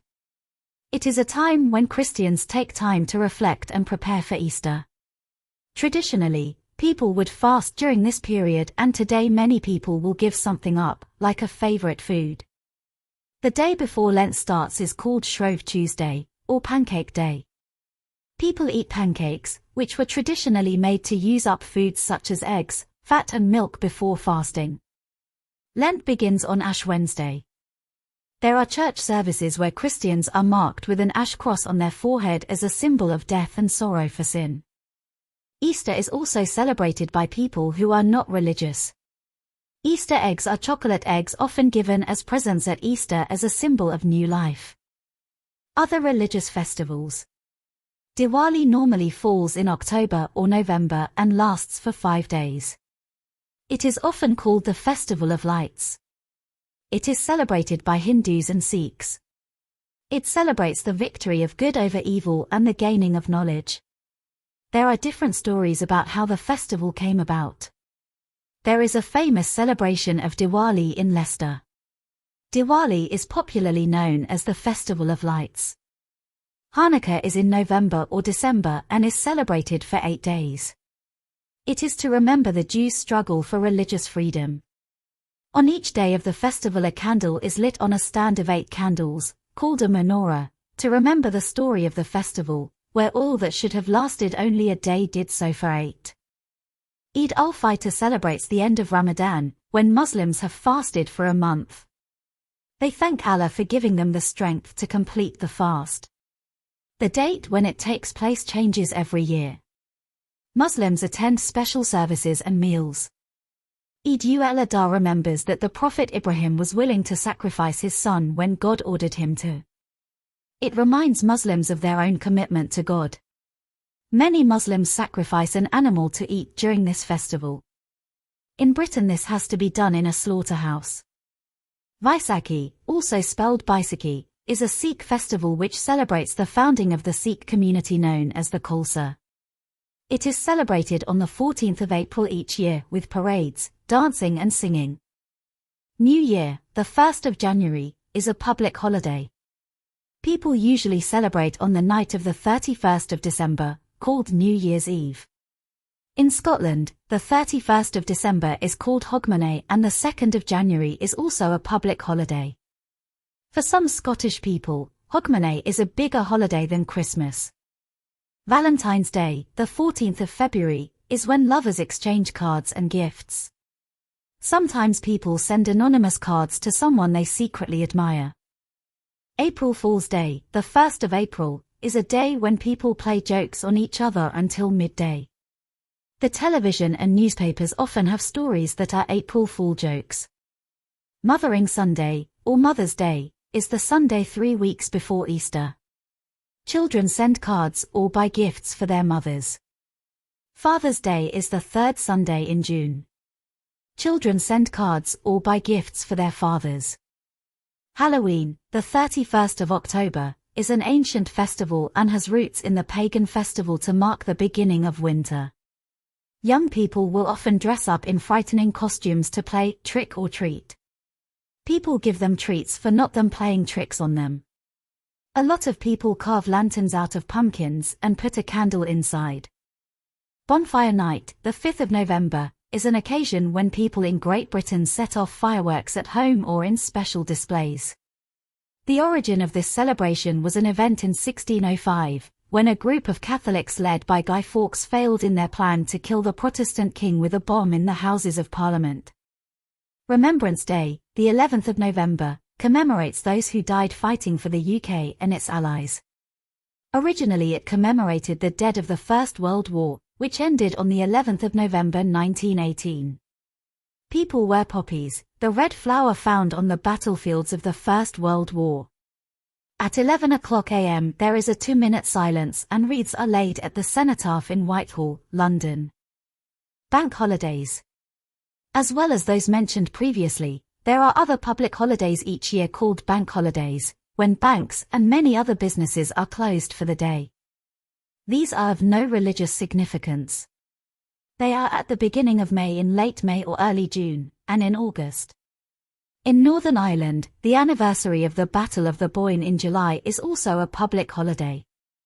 Check that you understand the main Christian festivals that are celebrated in the UK. Other religious festivals that are important in the UK. Some of the other events that are celebrated in the UK. What a bank holiday is. Sports. Sports of all kinds play an important part in many people's lives. There are several sports that are particularly popular in the UK. Many sporting events take place at major stadiums such as Wembley Stadium in London and the Principality Stadium in Cardiff. Local governments and private companies provide sports facilities such as swimming pools, tennis courts, football pitches, dry ski slopes and gymnasiums. Many famous sports, including cricket, football, lawn tennis, golf and rugby, began in Britain. Olympic Games. The UK has hosted the Olympic Games on 3 occasions, 1908, 1948 and 2012. The main Olympic site for the 2012 Games was in Stratford, East London. The British team was very successful across a wide range of Olympic sports, finishing third in the medal table. The Paralympic Games for 2012 were also hosted in London. The Paralympics have their origin in the work of Dr. Sir Ludwig Guttmann, a German refugee, at the Stoke Mandeville Hospital in Buckinghamshire. Dr. Guttmann developed new methods of treatment for people with spinal injuries and encouraged patients to take part in exercise and sport. Notable British sportsmen and women. Sir Roger Bannister was the first man in the world to run a mile in under 4 minutes, in 1954. Sir Jackie Stewart is a Scottish former racing driver who won the Formula One World Championship 3 times. Bobby Moore captained the English football team that won the World Cup in 1966. Sir Ian Botham captained the English cricket team and held a number of English Test cricket records, both for batting and for bowling. Jane Torville and Christopher Dean won gold medals for ice dancing at the Olympic Games in 1984 and in 4 consecutive World Championships. Sir Steve Redgrave won gold medals in rowing in 5 consecutive Olympic Games and is one of Britain's greatest Olympians. Baroness Tanni Grey-Thompson is an athlete who uses a wheelchair and won 16 Paralympic medals, including 11 gold medals, in races over 5 Paralympic Games. She won the London Marathon 6 times and broke a total of 30 world records. Dame Kelly Holmes won 2 gold medals for running in the 2004 Olympic Games. She has held a number of British and European records. Dame Ellen MacArthur is a yachtswoman and in 2004 became the fastest person to sail around the world single-handed. Sir Chris Hoy is a Scottish cyclist who has won 6 gold and 1 silver Olympic medals. He has also won 11 World Championship titles. David Weir is a Paralympian who uses a wheelchair and has won 6 gold medals over 2 Paralympic Games. He has also won the London Marathon 6 times. Sir Bradley Wiggins is a cyclist. In 2012, he became the first Briton to win the Tour de France. He has won 8 Olympic medals, including gold medals in the 2004, 2008, 2012 and 2016 Olympic Games. Sir Mo Farah is a British distance runner, born in Somalia. He won gold medals in the 2012 and 2016 Olympics for the 5,000 and 10,000 meters and is the first Briton to win the Olympic gold medal in the 10,000 meters. Dame Jessica Ennis-Hills is an athlete. She won the 2012 Olympic gold medal in the heptathlon and silver medal in the 2016 Olympic Games, which includes 7 different track and field events. She also holds a number of British athletics records. Sir Andy Murray is a Scottish tennis player who in 2012 won the men's singles in the US Open. He is the first British man to win a singles title in a Grand Slam tournament since 1936. In the same year, he won Olympic gold and silver medals. In 2013 and 2016 he won the men's singles at Wimbledon. He also went on to win gold at the 2016 Olympics. Ellie Simmonds is a Paralympian who won gold medals for swimming at the 2008, 2012 and 2016 Paralympic Games and holds a number of world records. She was the youngest member of the British team at the 2008 Games. Cricket. Cricket originated in England and is now played in many countries. Games can last up to 5 days but still result in a draw. The idiosyncratic nature of the game and its complex laws are said to reflect the best of the British character and sense of fair play. You may come across expressions such as a rain-stopped play, batting on a sticky wicket, playing a straight bat, bowled a googly, or it's just not cricket, which have passed into everyday usage. The most famous competition is the Ashes, which is a series of test matches played between England and Australia. Football. Football is the UK's most popular sport. It has a long history in the UK and the first professional football clubs were formed in the late 19th century. England, Scotland, Wales and Northern Ireland each have separate leagues in which clubs representing different towns and cities compete. The English Premier League attracts a huge international audience. Many of the best players in the world play in the Premier League. Many UK teams also compete in competitions such as the UEFA, Union of European Football Associations, Champions League, against other teams from Europe. Many towns and cities have a professional club and people take great pride in supporting their home team. There can be great pride in supporting their home team. There can be great rivalry between different football clubs and among fans. Each country in the UK also has its own national team that competes with other national teams across the world in tournaments such as the FIFA, Federation International de Football Association, World Cup and UEFA European Football Championships. England's only international tournament victory was at the World Cup of 1966, hosted in the UK. Football is also a popular sport to play in many local communities, with people playing amateur games every week in parks all over the UK. Rugby. Rugby originated in England in the early 19th century and is very popular in the UK today. There are 2 different types of rugby, which have different rules, union and league. Both have separate leagues and national teams in England, Wales, Scotland and Northern Ireland, who play with the Irish Republic. Teams from all countries compete in a range of competitions. The most famous rugby union competition is the Six Nations Championship between England, Ireland, Scotland, Wales, France and Italy. The Super League is the most well-known rugby league, club, competition. Horse racing. There is a very long history of horse racing in Britain, with evidence of events taking place as far back as Roman times. The sport has a long association with royalty. There are racecourses all over the UK. Famous horse racing events include Royal Ascot, a 5-day race meeting in Berkshire attended by members of the royal family, the Grand National at Aintree near Liverpool, and the Scottish Grand National at Ayr. There is a National Horse Racing Museum in Newmarket, Suffolk. Golf. The modern game of golf can be traced back to 15th century Scotland. It is a popular sport played socially as well as professionally. There are public and private golf courses all over the UK. St Andrews in Scotland is known as the home of golf. The Open Championship is the only major tournament held outside the United States. It is hosted by a different golf course every year. Tennis. Modern tennis evolved in England in the late 19th century. The first tennis club was founded in Leamington Spa in 1872. The most famous tournament hosted in Britain is the Wimbledon Championships, which takes place each year at the All England Lawn Tennis and Croquet Club. It is the oldest tennis tournament in the world and the only Grand Slam event played on grass. Water sports. Sailing continues to be popular in the UK, reflecting our maritime heritage. A British sailor, Sir Francis Chichester, was the first person to sail single-handed around the world, passing the Cape of Good Hope, Africa, and Cape Horn, South America, in 1966. 67. 2 years later, Sir Robin Knox-Johnston became the first person to do this without stopping.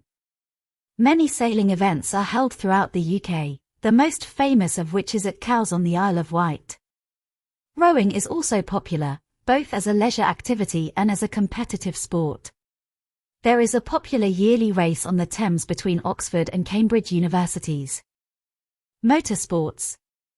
There is a long history of motorsport in the UK, for both cars and motorcycles. Motorcar racing in the UK started in 1902. The UK continues to be a world leader in the development and manufacture of motorsport technology. A Formula One Grand Prix event is held in the UK each year, and a number of British Grand Prix drivers have won the Formula One World Championship. Recent British winners include Damon Hill, Lewis Hamilton, and Jenson Button. Skiing. Skiing is increasingly popular in the UK. Many people go abroad to ski, and there are also dry ski slopes throughout the UK. Skiing on snow may also be possible during the winter. There are 5 ski centres in Scotland, as well as Europe's longest dry ski slope near Edinburgh. Arts and culture. Music. Music is an important part of British culture, with a rich and varied heritage. It ranges from classical music to modern pop. There are many different venues and musical events that take place across the UK. The Proms is an 8-week summer season of orchestral classical music that takes place in various venues, including the Royal Albert Hall in London. It has been organised by the BBC since 1927. The last night of the Proms is the most well-known concert and is broadcast on television. Classical music has been popular in the UK for centuries. Henry Purcell was the organist at Westminster Abbey. He wrote church music, operas, and other pieces, and developed a British style distinct from that elsewhere in Europe. He continues to be influential on British composers. The German-born composer George Friedrich Handel spent many years in the UK and became a British citizen in 1727. He wrote the water music for King George I and music for the royal fireworks for his son, George II. Both these pieces continue to be very popular. Handel also wrote an oratorio, Messiah, which is sung regularly by choirs, often at Easter time. More recently, important composers include Gustav Holst, whose work includes The Planets, a suite of pieces themed around the planets and the solar system. He adapted Jupiter, part of the Planets suite, as the tune for I Vow to Thee My Country, a popular hymn in British churches. Sir Edward Elgar was born in Worcester, England. His best-known work is probably the Pomp and Circumstance marches. March No. 1, Land of Hope and Glory, is usually played at the last night of the Proms at the Royal Albert Hall. Ralph Vaughan Williams wrote music for orchestras and choirs. He was strongly influenced by traditional English folk music. Sir William Walton wrote a wide range of music, from film scores to opera. He wrote marches for the coronations of King George VI and Queen Elizabeth II, but his best-known works are probably Façade, which became a ballet, and Belshazzar's Feast, which is intended to be sung by a large choir. Benjamin Britten is best known for his operas, which include Peter Grimes and Billy Budd. He also wrote A Young Person's Guide to the Orchestra, which is based on a piece of music by Purcell and introduces the listener to the various different sections of an orchestra. He founded the Aldeburgh Festival in Suffolk, which continues to be a popular music event of international importance. Other types of popular music, including folk music, jazz, pop and rock music, have flourished in Britain since the 20th century. Britain has had an impact on popular music around the world due to the wide use of the English language, the UK's cultural links with many countries, and British capacity for invention and innovation. Since the 1960s, British pop music has made one of the most important cultural contributions to life in the UK. Bands including the Beatles and the Rolling Stones continue to have an influence on music both here and abroad. British pop music has continued to innovate, for example, the punk movement of the late 1970s, and the trend towards boy and girl bands in the 1990s. There are many large venues that host music events throughout the year, such as Wembley Stadium, the O2 in Greenwich, South East London, and the Sec Centre in Glasgow. Festival season takes place across the UK every summer, with major events in various locations. Famous festivals include Glastonbury, the Isle of Wight Festival and Creamfields. Many bands and solo artists, both well-known and up-and-coming, perform at these events. The National Eisteddfod of Wales is an annual cultural festival which includes music, dance, art and original performances largely in Welsh. It includes a number of important competitions for Welsh poetry. The Mercury Music Prize is awarded each September for the best album from the UK and Ireland. The Brit Awards is an annual event that gives awards in a range of categories, such as Best British Group and Best British Solo Artist. Theatre. There are theatres in most towns and cities throughout the UK, ranging from the large to the small. They are an important part of local communities and often show both professional and amateur productions. London's West End, also known as Theatreland, is particularly well known. The Mousetrap, a murder mystery play by Dame Agatha Christie, has been running in the West End since 1952 and has had the longest initial run of any show in history. There is also a strong tradition of musical theatre in the UK. In the 19th century, Gilbert and Sullivan wrote comic operas, often making fun of popular culture and politics. These operas include HMS Pinafore, The Pirates of Penzance and The Mikado. Gilbert and Sullivan's work is still often staged by professional and amateur groups. More recently, Andrew Lloyd Webber has written the music for shows which have been popular throughout the world, including, in collaboration with Tim Rice, Jesus Christ Superstar and Evita, and also Cats and the Phantom of the Opera. One British tradition is the pantomime. Many theatres produce a pantomime at Christmas time. They are based on fairy stories and are light-hearted plays with music and comedy, enjoyed by family audiences. One of the traditional characters is the Dame, a woman played by a man. There is often also a pantomime horse or cow played by two actors in the same costume. The Edinburgh Festival takes place in Edinburgh, Scotland, every summer. It is a series of different arts and cultural festivals, with the biggest and most well-known being the Edinburgh Festival Fringe, The Fringe. The Fringe is a showcase of mainly theatre and comedy performances. It often shows experimental work. The Laurence Olivier Awards take place annually at different venues in London. There are a variety of categories, including Best Director, Best Actor and Best Actress. The awards are named after the British actor Sir Laurence Olivier, late Lord Olivier, who was best known for his roles in various Shakespeare plays. Art. During the Middle Ages, most art had a religious theme, particularly wall paintings in churches and illustrations in religious books. Much of this was lost after the Protestant Reformation, but wealthy families began to collect other paintings and sculptures. Many of the painters working in Britain in the 16th and 17th centuries were from abroad, for example, Hans Holbein and Sir Anthony van Dyck. British artists, particularly those painting portraits and landscapes, became well known from the 18th century onwards. Works by British and international artists are displayed in galleries across the UK.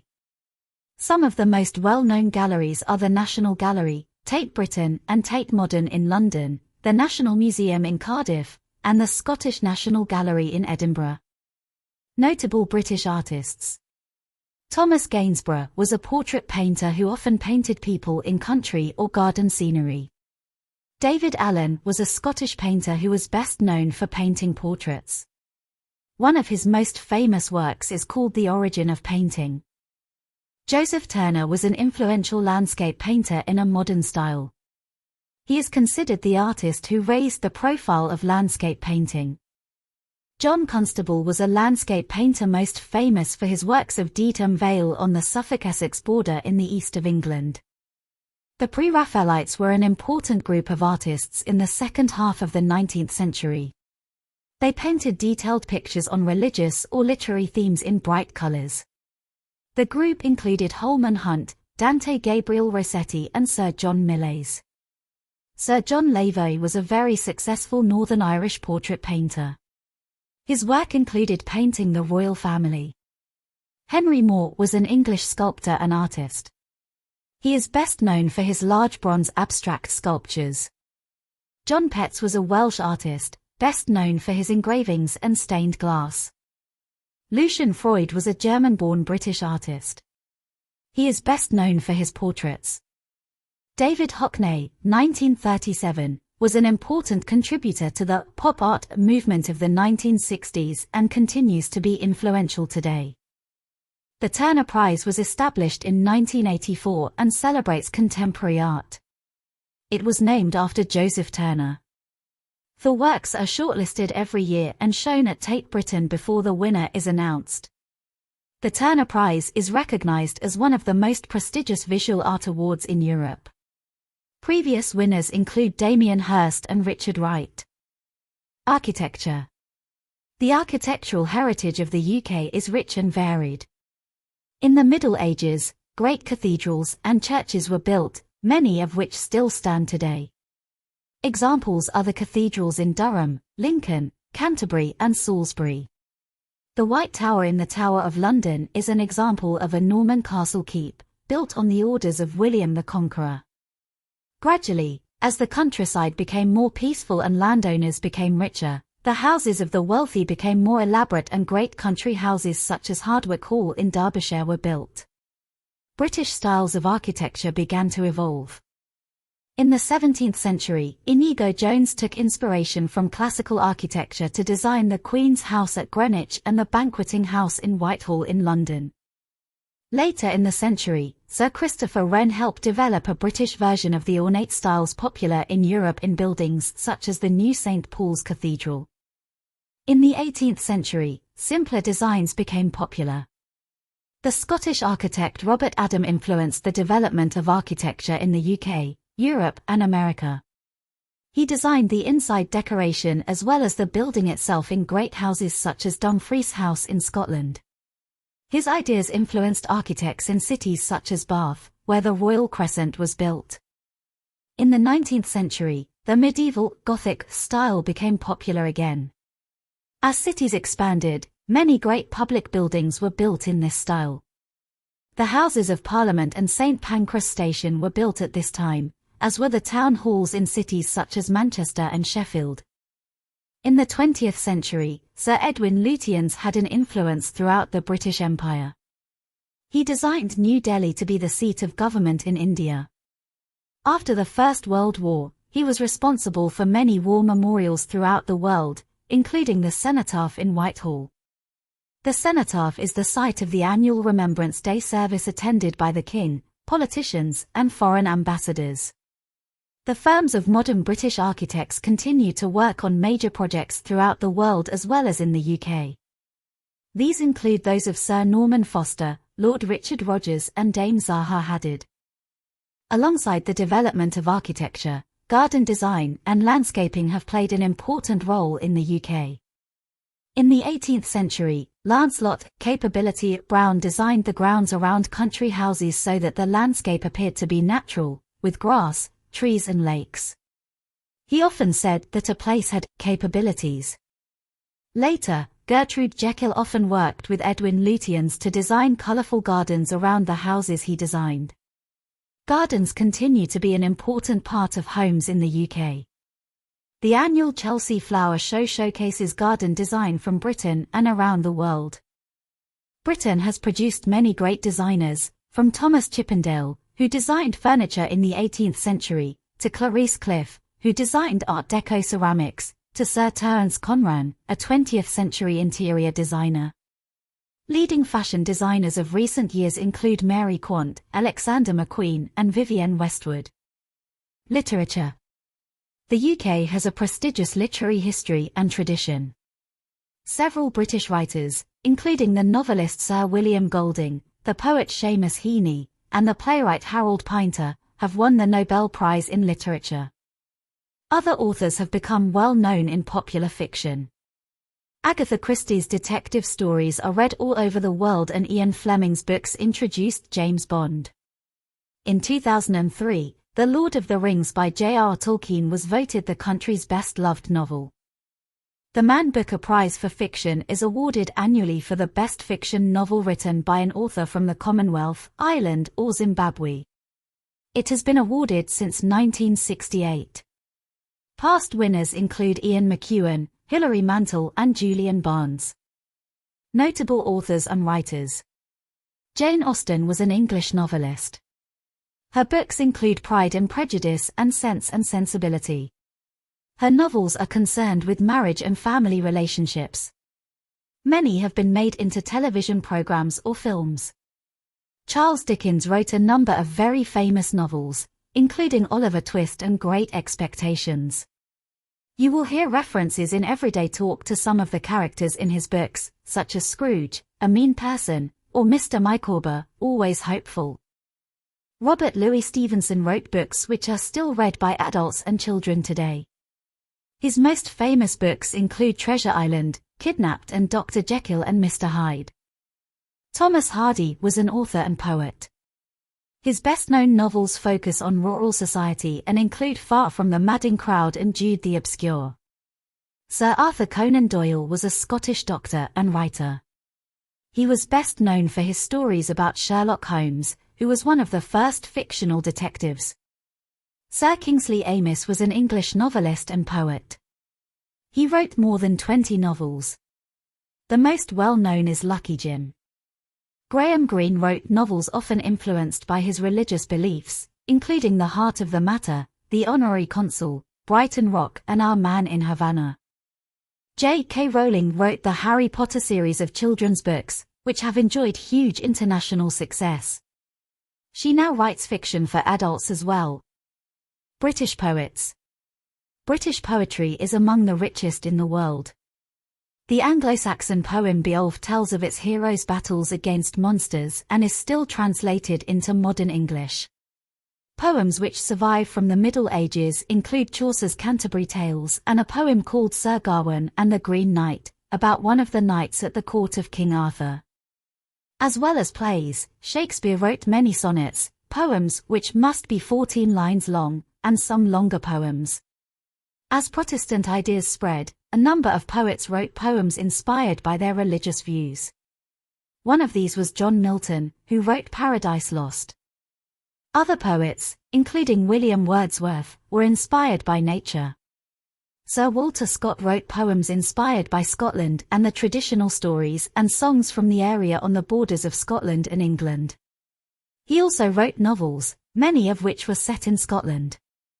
Poetry was very popular in the 19th century, with poets such as William Blake, John Keats, Lord Byron, Percy Shelley, Alfred Lord Tennyson, and Robert and Elizabeth Browning. Later, many poets, for example, Wilfred Owen and Siegfried Sassoon, were inspired to write about their experiences in the First World War. More recently, popular poets have included Sir Walter de la Mare, John Masefield, Sir John Betjeman and Ted Hughes. Some of the best-known poets are buried or commemorated in Poets' Corner in Westminster Abbey. Some famous lines include, "Oh, to be in England now that April's there. And whoever wakes in England sees, some morning, unaware, that the lowest boughs and the brushwood sheaf round the elm tree bole are in tiny leaf, while the chaffinch sings on the orchard bough. In England now." Robert Browning, Home Thoughts from Abroad. She walks in beauty, like the night, of cloudless climes and starry skies, and all that's best of dark and bright meet in her aspect and her eyes. Lord Byron, She walks in beauty. I wandered lonely as a cloud that floats on high o'er vales and hills, when all at once I saw a crowd, a host of golden daffodils. William Wordsworth, The Daffodils. Tiger, tiger, burning bright in the forests of the night, what immortal hand and eye could frame thy fearful symmetry? William Blake, The Tiger. What passing bells for these who die as cattle? Only the monstrous anger of the guns, only the stuttering rifle's rapid rattle, can patter out their hasty orisons. Wilfred Owen, Anthem for Doomed Youth. Check that you understand some of the major arts and culture events that happen in the UK. How achievements in arts and culture are formally recognised. Important figures in British literature. Leisure. Gardening. A lot of people have gardens at home and will spend their free time looking after them. Some people rent additional land called an allotment, where they grow fruit and vegetables. Gardening and flower shows range from major national exhibitions to small local events. Many towns have garden centres selling plants and gardening equipment. There are famous gardens to visit throughout the UK, including Kew Gardens, Sissinghurst and Hidcote in England, Craig's Castle and Inverary Castle in Scotland, Bodnant Garden in Wales, and Mount Stuart in Northern Ireland. The countries that make up the UK all have flowers which are particularly associated with them and which are sometimes worn on national saints' days. England, the rose. Scotland, the thistle. Wales, the daffodil. Northern Ireland, the shamrock. Shopping. There are many different places to go shopping in the UK. Most towns and cities have a central shopping area, which is called the town centre. Undercover shopping centres are also common. These might be in town centres or on the outskirts of a town or city. Most shops in the UK are open 7 days a week, although trading hours on Sundays and public holidays are generally reduced. Many towns also have markets on 1 or more days a week, where stallholders sell a variety of goods. Traditional foods. There are a variety of foods that are traditionally associated with different parts of the UK. England, roast beef, which is served with potatoes, vegetables, Yorkshire puddings, batter that is baked in the oven, and other accompaniments. Fish and chips are also popular. Wales, Welsh cakes, a traditional Welsh snack made from flour, dried fruits, and spices, and served either hot or cold. Scotland, haggis, a sheep's stomach stuffed with offal. Suet, onions, and oatmeal. Northern Ireland, Ulster fry, a fried meal with bacon, eggs, sausage, black pudding, tomatoes, mushrooms, soda bread and potato bread. Films. British film industry. The UK has had a major influence on modern cinema. Films were first shown publicly in the UK in 1896, and film screenings very quickly became popular. From the beginning, British filmmakers became famous for clever special effects, and this continues to be an area of British expertise. From the early days of the cinema, British actors have worked in both UK and USA. Sir Charlie Chaplin became famous in silent movies for his tramp character and was one of many British actors to make a career in Hollywood. British studios flourished in the 1930s. Eminent directors included Sir Alexander Korda and Sir Alfred Hitchcock, who later left for Hollywood and remained an important film director until his death in 1980. During the Second World War, British movies, for example, In Which We Serve, played an important part in boosting morale. Later, British directors including Sir David Lean and Ridley Scott found great success both in the UK and internationally. The 1950s and 1960s were a high point for British comedies, including Passport to Pimlico, The Ladykillers and, later, the Carry On films. Many of the films now produced in the UK are made by foreign companies, using British expertise. Some of the most commercially successful films of all time, including the two highest-grossing film franchises, Harry Potter and James Bond, have been produced in the UK. Ealing Studios has a claim to being the oldest continuously working film studio facility in the world.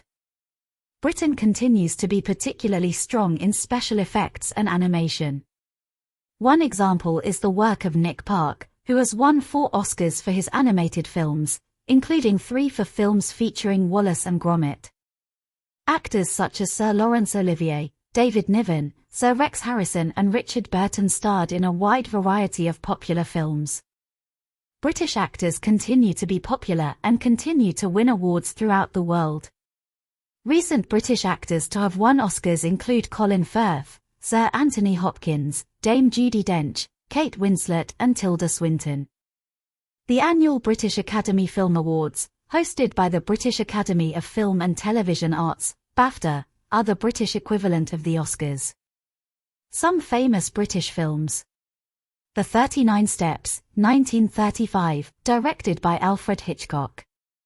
Brief Encounter, 1945, directed by David Lean. The Third Man, 1949, directed by Carol Reed. The Bells of St. Trinian's, 1954, directed by Frank Launder. Lawrence of Arabia, 1962, directed by David Lean. Women in Love, 1969, directed by Ken Russell. Don't Look Now, 1973, directed by Nicholas Roeg. Chariots of Fire, 1981, directed by Hugh Hudson. The Killing Fields, 1984, directed by Roland Joffe. For Weddings and a Funeral, 1994, directed by Mike Newell. Touching the Void, 2003, directed by Kevin MacDonald. British comedy. The traditions of comedy and satire, and the ability to laugh at ourselves, are an important part of the UK character.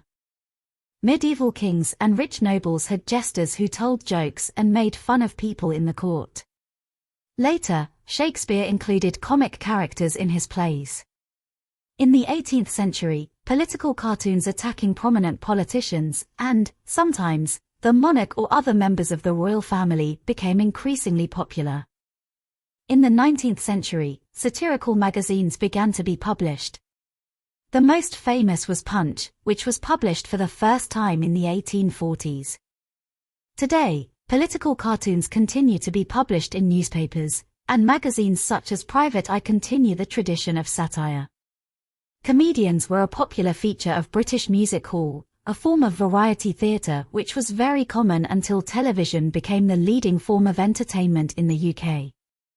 Some of the people who had performed in the music halls in the 1940s and 1950s, such as Morecambe and Wise, became stars of television. Television comedy developed its own style.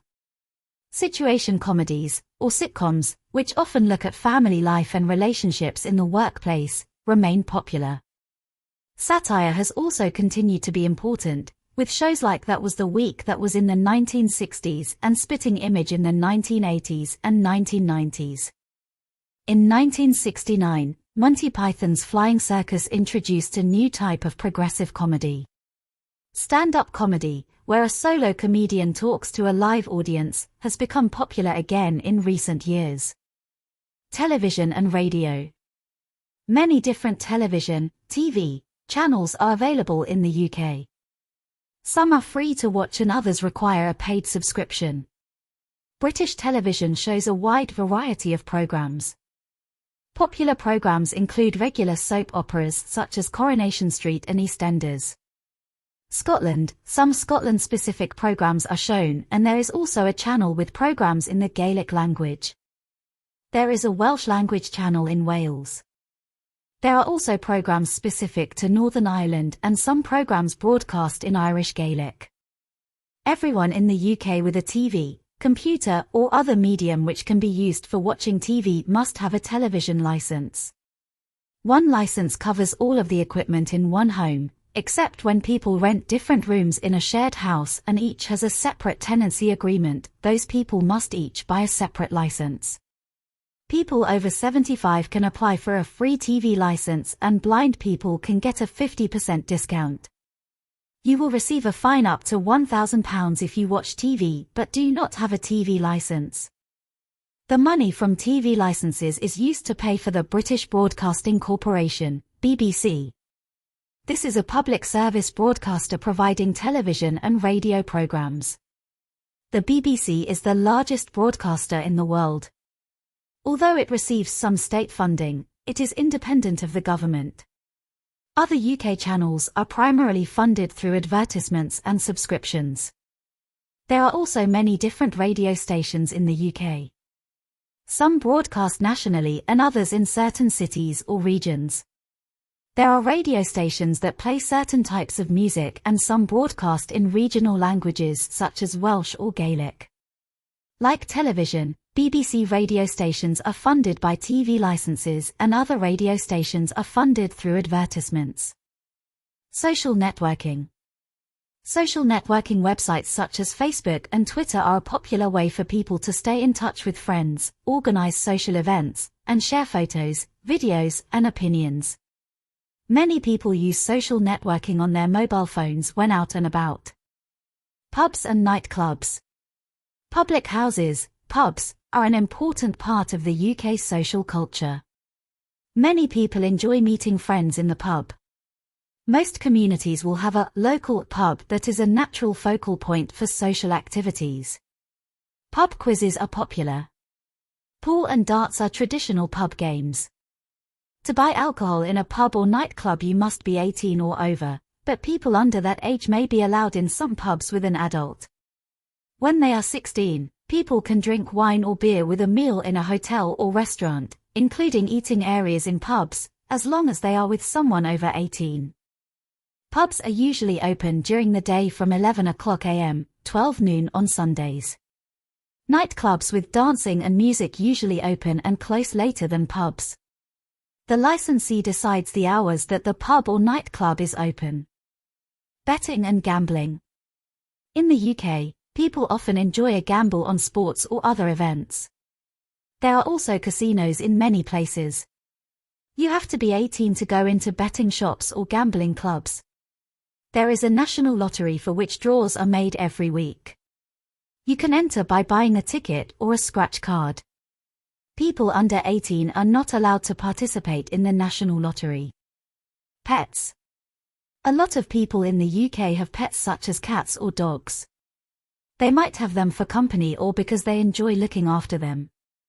It is against the law to treat a pet cruelly or to neglect it. All dogs in public places must wear a collar showing the name and address of the owner. The owner is responsible for keeping the dog under control and for cleaning up after the animal in a public place. Vaccinations and medical treatment for animals are available from veterinary surgeons, vets. There are charities which may help people who cannot afford to pay a vet. Check that you understand some of the ways in which people in the UK spend their leisure time. The development of British cinema. What the television licence is and how it funds the BBC. Places of interest. Places of interest. The UK has a large network of public footpaths in the countryside. There are also many opportunities for mountain biking, mountaineering and hill walking. There are 15 national parks in England, Wales and Scotland. They are areas of protected countryside that everyone can visit, and where people live, work and look after the landscape. There are many museums in the UK, which range from small community museums to large national and civic collections. Famous landmarks exist in towns, cities, and the countryside throughout the UK. Most of them are open to the public to view, generally for a charge. Many parts of the countryside and places of interest are kept open by the National Trust in England, Wales, and Northern Ireland and the National Trust for Scotland. Both are charities that work to preserve important buildings, coastline, and countryside in the UK. The National Trust was founded in 1895 by 3 volunteers. There are now more than 61,000 volunteers helping to keep the organisation running. UK landmarks. Big Ben. Big Ben is the nickname for the Great Bell of the clock at the Houses of Parliament in London. Many people call the clock Big Ben as well. The clock is over 150 years old and is a popular tourist attraction. The clock tower is named Elizabeth Tower in honour of Queen Elizabeth II's Diamond Jubilee in 2012. The Eden Project. The Eden Project is located in Cornwall, in the southwest of England. Its biomes, which are like giant greenhouses, house plants from all over the world. The Eden Project is also a charity which runs environmental and social projects internationally. Edinburgh Castle. The castle is a dominant feature of the skyline in Edinburgh, Scotland. It has a long history, dating back to the early Middle Ages. It is looked after by Historic Environment Scotland. The Giant's Causeway. Located on the northeast coast of Northern Ireland, the Giant's Causeway is a land formation of columns made from volcanic lava. It was formed about 50 million years ago. There are many legends about the causeway and how it was formed. Loch Lomond and the Trossachs National Park. This national park covers 720 square miles, 1,865 square kilometres, in the west of Scotland. Loch Lomond is the largest expanse of fresh water in mainland Britain and probably the best-known part of the park. London Eye. The London Eye is situated on the southern bank of the River Thames and is a Ferris wheel that is 443 feet, 135 metres, tall. It was originally built as part of the UK's celebration of the new millennium and continues to be an important part of New Year celebrations. Snowdonia. Snowdonia is a national park in North Wales. It covers an area of 823 square miles, 2,132 square kilometres. Its most well-known landmark is Snowdon, which is the highest mountain in Wales. The Tower of London. The Tower of London was first built by William the Conqueror after he became king in 1066. Tours are given by the yeoman warders, also known as beefeaters, who tell visitors about the building's history. People can also see the crown jewels there. The Lake District. The Lake District is England's largest national park. It covers 912 square miles, 2,362 square kilometres. It is famous for its lakes and mountains and is very popular with climbers, walkers and sailors.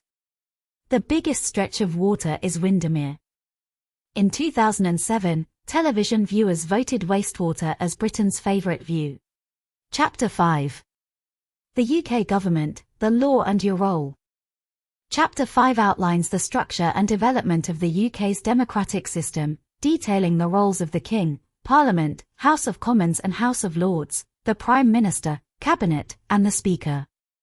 It explains how elections work and how to contact elected representatives, and also covers the devolved powers of the Welsh Assembly, Scottish Parliament, and Northern Ireland Assembly. The chapter introduces the UK's involvement in international organisations such as the Commonwealth, Council of Europe, United Nations, and NATO. It explains the differences between criminal and civil law, the role of the police, and the UK court system. It also highlights human rights under the European Convention on Human Rights and their application in the UK. The chapter concludes with an overview of the UK taxation system, driving requirements, and how citizens and residents can participate in and contribute to their community and the democratic process. Part 1. The Development of British Democracy. The development of British democracy. Democracy is a system of government where the whole adult population gets a say. This might be by direct voting or by choosing representatives to make decisions on their behalf. At the turn of the 19th century, Britain was not a democracy as we know it today. Although there were elections to select members of Parliament, MPs, only a small group of people could vote. They were men who were over 21 years of age and who owned a certain amount of property. The franchise, that is, the number of people who had the right to vote, grew over the course of the 19th century, and political parties began to involve ordinary men and women as members. In the 1830s and 1840s, a group called the Chartists campaigned for reform. They wanted 6 changes. For every man to have the vote. Elections every year. For all regions to be equal in the electoral system. Secret ballots. For any man to be able to stand as an MP. For MPs to be paid. At the time, the campaign was generally seen as failure. However, by 1918 most of these reforms had been adopted. The voting franchise was also extended to women over 30, and then in 1928 to men and women over 21. In 1969, the voting age was reduced to 18 for men and women. Part 2: The British Constitution.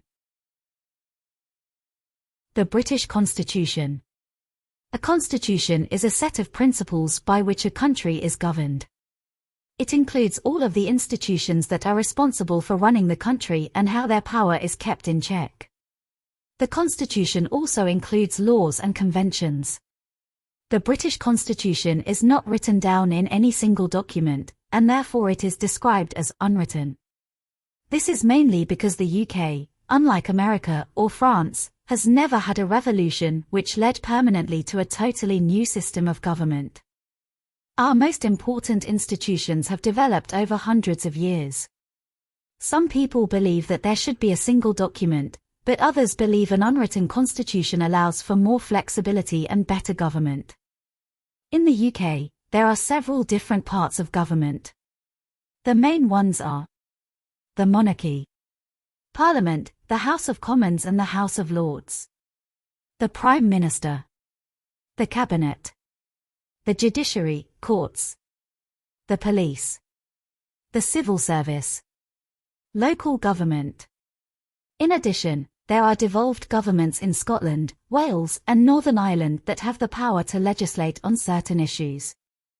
Here's an organizational chart representing the structure of key constitutional institutions in the UK.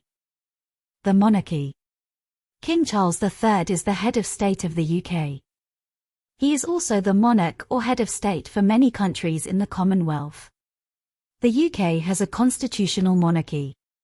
This means that the king or queen does not rule the country but appoints the government, which the people have chosen in a democratic election. The monarch invites the leader of the party with the largest number of MPs, or the leader of a coalition between more than one party, to become the Prime Minister.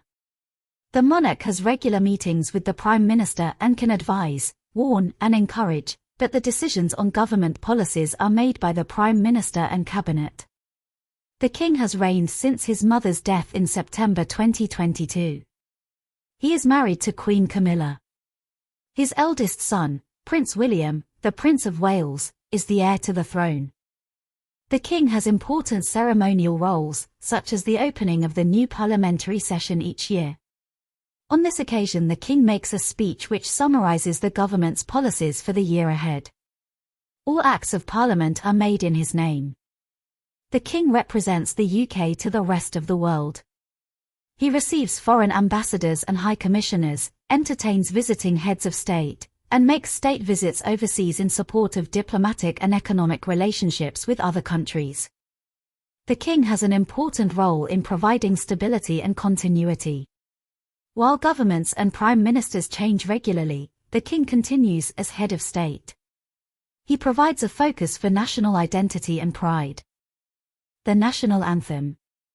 The national anthem of the UK is God Save the King. It is played at important national occasions and at events attended by the King or the royal family. The first verse is, God save our gracious King. Long live our noble King. God save the King. Send her victorious, happy and glorious, long to reign over us. God save the King. Allegiance. New citizens swear or affirm loyalty to the King as part of the citizenship ceremony. Oath of allegiance. I, name, swear by Almighty God that on becoming a British citizen, I will be faithful and bear true allegiance to His Majesty King Charles III, his heirs and successors, according to law. Affirmation of allegiance.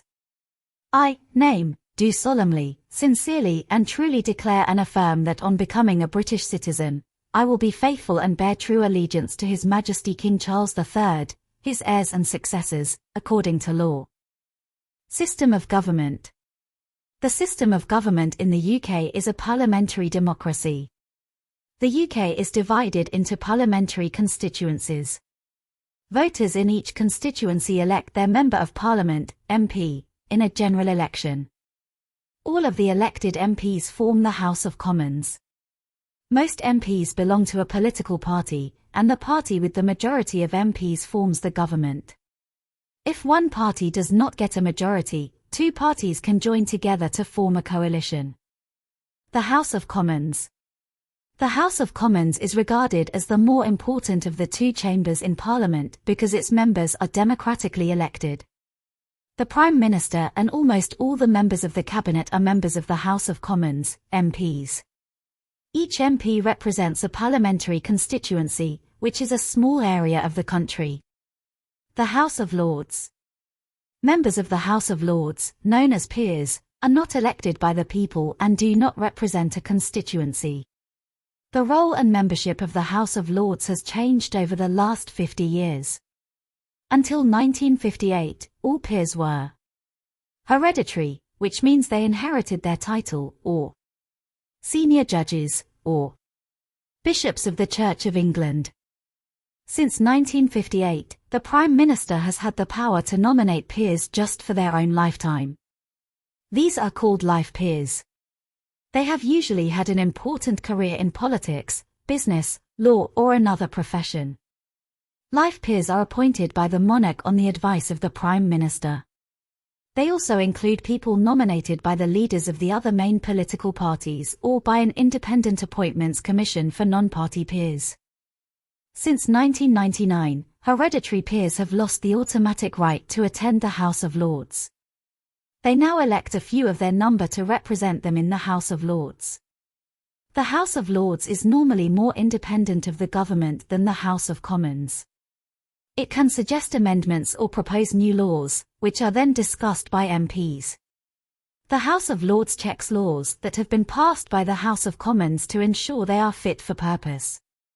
It also holds the government to account to make sure that it is working in the best interests of the people. There are peers who are specialists in particular areas, and their knowledge is useful in making and checking laws. The House of Commons has powers to overrule the House of Lords, but these are not used often. The Speaker. Debates in the House of Commons are chaired by the Speaker. This person is the chief officer of the House of Commons. The Speaker is neutral and does not represent a political party, even though he or she is an MP, represents a constituency and deals with the constituents' problems like any other MP. The Speaker is chosen by other MPs in a secret ballot. The Speaker keeps order during political debates to make sure the rules are followed. This includes making sure the opposition has a guaranteed amount of time to debate issues which it chooses. The Speaker also represents Parliament on ceremonial occasions. Elections. MPs are elected at a general election, which is held at least every 5 years. If an MP dies or resigns, there will be a fresh election, called a by-election, in his or her constituency. MPs are elected through a system called first past the post. In each constituency, the candidate who gets the most votes is elected. The government is usually formed by the party that wins the majority of constituencies. If no party wins a majority, two parties may join together to form a coalition. Contacting elected members. All elected members have a duty to serve and represent their constituents. You can get contact details for all your representatives and their parties from your local library and from website. MPs, Senate members and members of the Scottish Parliament are also listed in the phone book, published by BT. You can contact MPs by letter or telephone at their constituency office, or at their office in the House of Commons, the House of Commons, Westminster, London SW1AOAA, telephone 02072193000. In addition, many MPs, SMS and MSPs hold regular local surgeries, where constituents can go in person to talk about issues that are of concern to them. These surgeries are often advertised in the local newspaper. Check that you understand what a constitution is and how the UK's constitution is different from those of most other countries. The role of the monarch. The role of the House of Commons and House of Lords. What the Speaker does. How the UK elects MPs and MEPs. Part 3. The Government. The Prime Minister. The Prime Minister, PM, is the leader of the political party in power. He or she appoints the members of the cabinet, see below, and has control over many important public appointments. The official home of the Prime Minister is 10 Downing Street, in central London, near the Houses of Parliament. He or she also has a country house outside London called Chequers. The Prime Minister can be changed if the MPs in the governing party decide to do so, or if he or she wishes to resign. The Prime Minister usually resigns if his or her party loses a general election. The UK first Prime Minister, Sir Robert Walpole. The office of Prime Minister developed in Britain in the 18th century, when King George I ceased attending meetings of his ministers and it was left to powerful premiers to act as government chief executive. Sir Robert Walpole is generally considered to have been Britain's first Prime Minister. Winston Churchill was an inspirational statesman, writer, orator and leader who led Britain to victory in the Second World War. He served as Conservative Prime Minister twice, from 1940 to 1945, before being defeated in the 1945 general election by the Labour leader Clement Attlee, and from 1951 to 1955. Margaret Thatcher, the Iron Lady. Margaret Thatcher served as Britain's first female Prime Minister from 1979 to 1990. Her confidence, resilience, and uncompromising leadership style led her to reshape almost every aspect of British politics, from foreign policy to domestic economy. The Cabinet. The Prime Minister appoints about 20 senior MPs to become ministers in charge of departments. These include Chancellor of the Exchequer, responsible for the economy. Home Secretary, responsible for crime, policing and immigration. Foreign Secretary, responsible for managing relationships with foreign countries.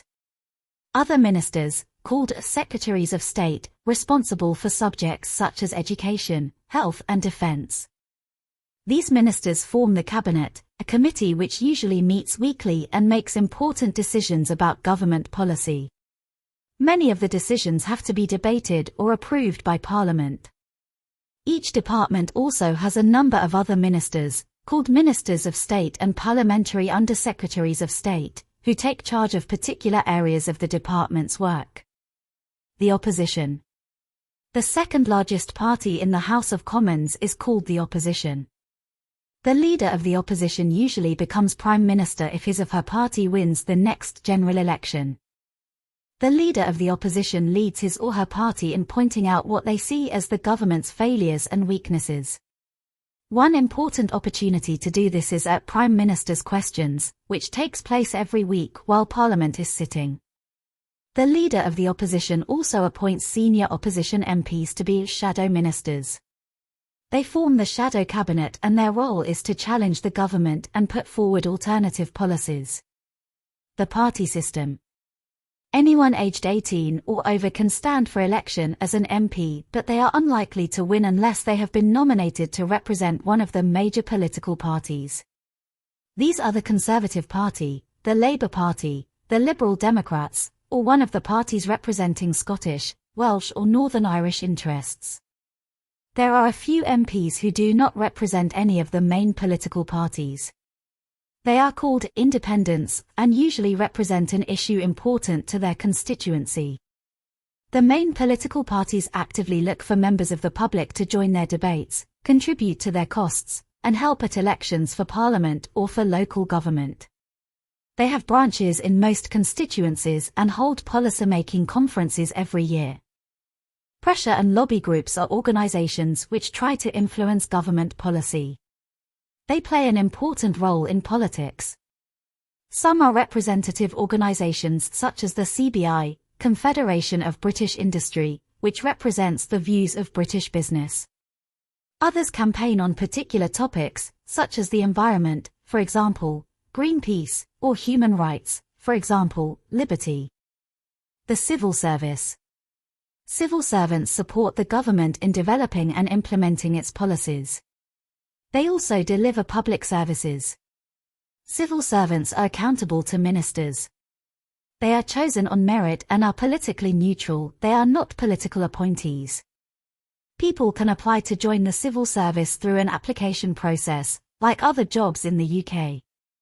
Civil servants are expected to carry out their role with dedication and a commitment to the civil service and its core values. These are integrity, honesty, objectivity and impartiality, including being politically neutral. Local government.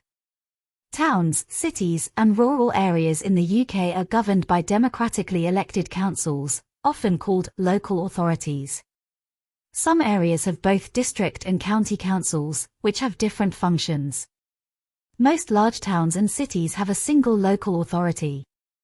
Local authorities provide a range of services in their areas. They are funded by money from central government and by local taxes. Many local authorities appoint a mayor, who is the ceremonial leader of the council.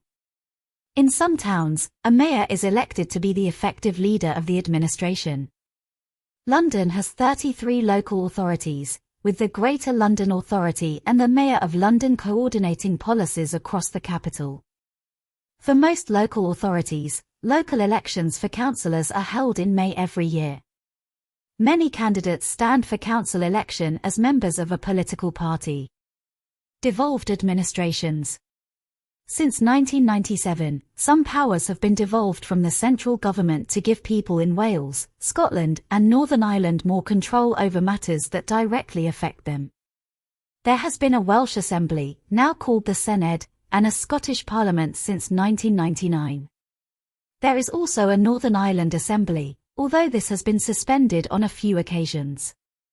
Policy and laws governing defence, foreign affairs, social security and most taxation all remain under central UK government control. However, many other public services, such as education, are controlled by the devolved administrations. The devolved administrations each have their own civil servants. The Welsh Government. The Welsh Government and the Senedd are based in Cardiff, the capital city of Wales.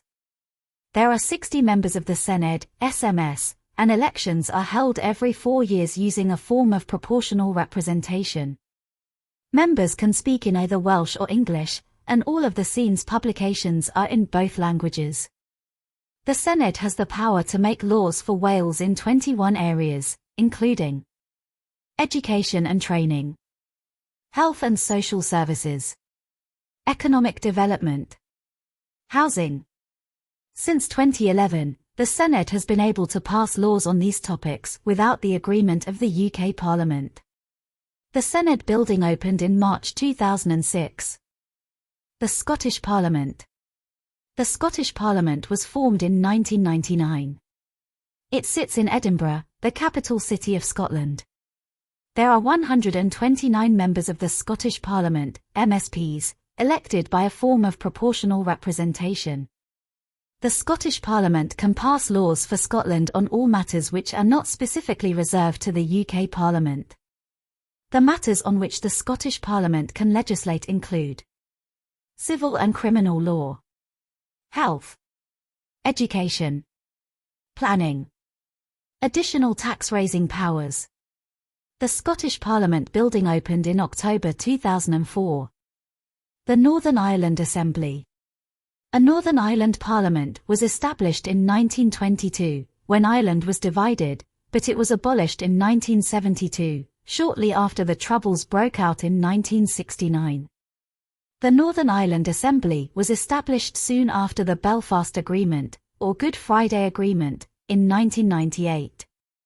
There is a power-sharing agreement which distributes ministerial offices amongst the main parties. The Assembly has 90 elected members, known as MLAs, members of the Legislative Assembly. They are elected with a form of proportional representation. The Northern Ireland Assembly can make decisions on issues such as education, agriculture, the environment, health, social services. The UK government has the power to suspend all devolved assemblies. It has used this power several times in Northern Ireland when local political leaders found it difficult to work together.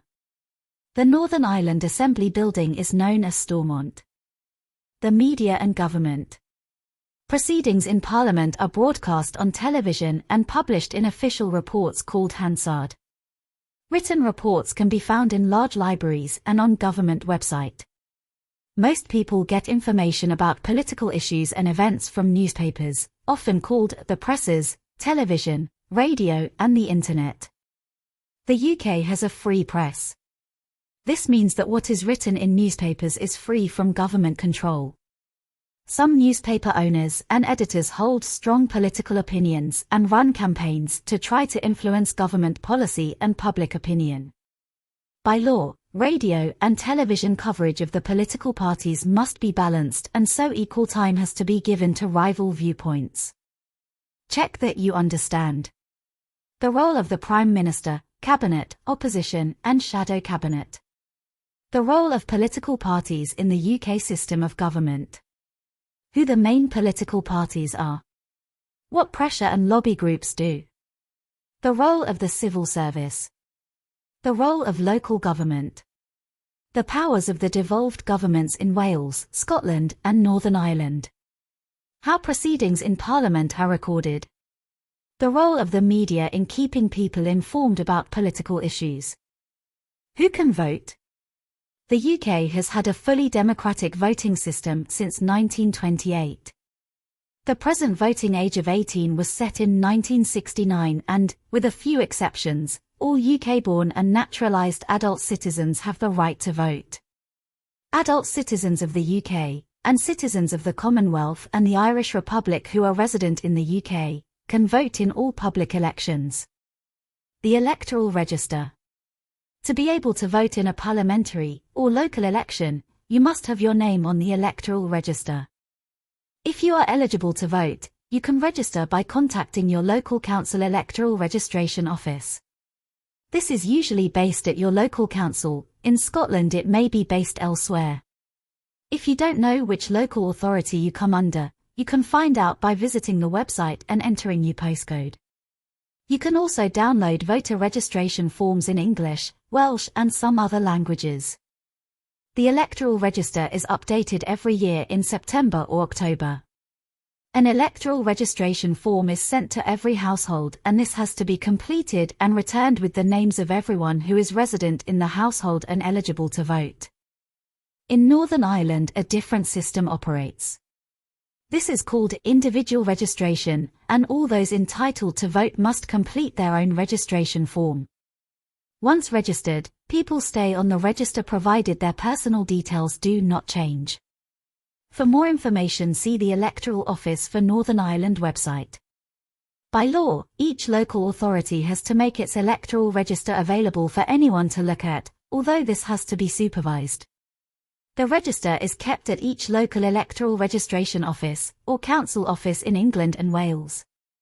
It is also possible to see the register at some public buildings such as libraries. Where to vote? People vote in elections at places called polling stations, or polling places in Scotland. Before the election you will be sent a poll card. This tells you where your polling station or polling place is and when the election will take place. On election day, the polling station or place will be open from 7 o'clock a.m. until 10 o'clock p.m. When you arrive at the polling station, the staff will ask for your name, address, and photo ID. You can check that you have the right photo ID at government.uk/how-to-vote/photo-ID-you'll-need. You will then get your ballot paper, which you take to a polling booth to fill in privately. You should make up your own mind who to vote for. No one has the right to make you vote for a particular candidate. You should follow the instructions on the ballot paper. Once you have completed it, put it in the ballot box. If it is difficult for you to get to a polling station or polling place, you can register for a postal ballot. Your ballot paper will be sent to your home before the election. You then fill it in and post it back. You can choose to do this when you register to vote. Standing for office. Most citizens of the UK, Ireland or the Commonwealth aged 18 or over can stand for public office. There are some exceptions, including members of the armed forces, civil servants, people found guilty of certain criminal offences. Members of the House of Lords may not stand for election to the House of Commons but are eligible for all other public offices. Visiting Parliament and the devolved administrations. The UK Parliament. The public can listen to debates in the Palace of Westminster from public galleries in both the House of Commons and the House of Lords. You can write to your local MP in advance to ask for tickets, or you can queue on the day at the public entrance. Entrance is free. Sometimes there are long queues for the House of Commons and people have to wait for at least 1 or 2 hours. It is usually easier to get into the House of Lords. You can find further information on the UK Parliament website. Northern Ireland Assembly. In Northern Ireland, elected members, known as MLAs, meet in the Northern Ireland Assembly at Stormont, in Belfast. If you wish to visit Stormont, you can either contact the Northern Ireland Assembly Education Service, go to the Northern Ireland Assembly website or contact an MLA. Scottish Parliament. In Scotland, the elected members, called MSPs, meet in the Scottish Parliament building at Holyrood in Edinburgh.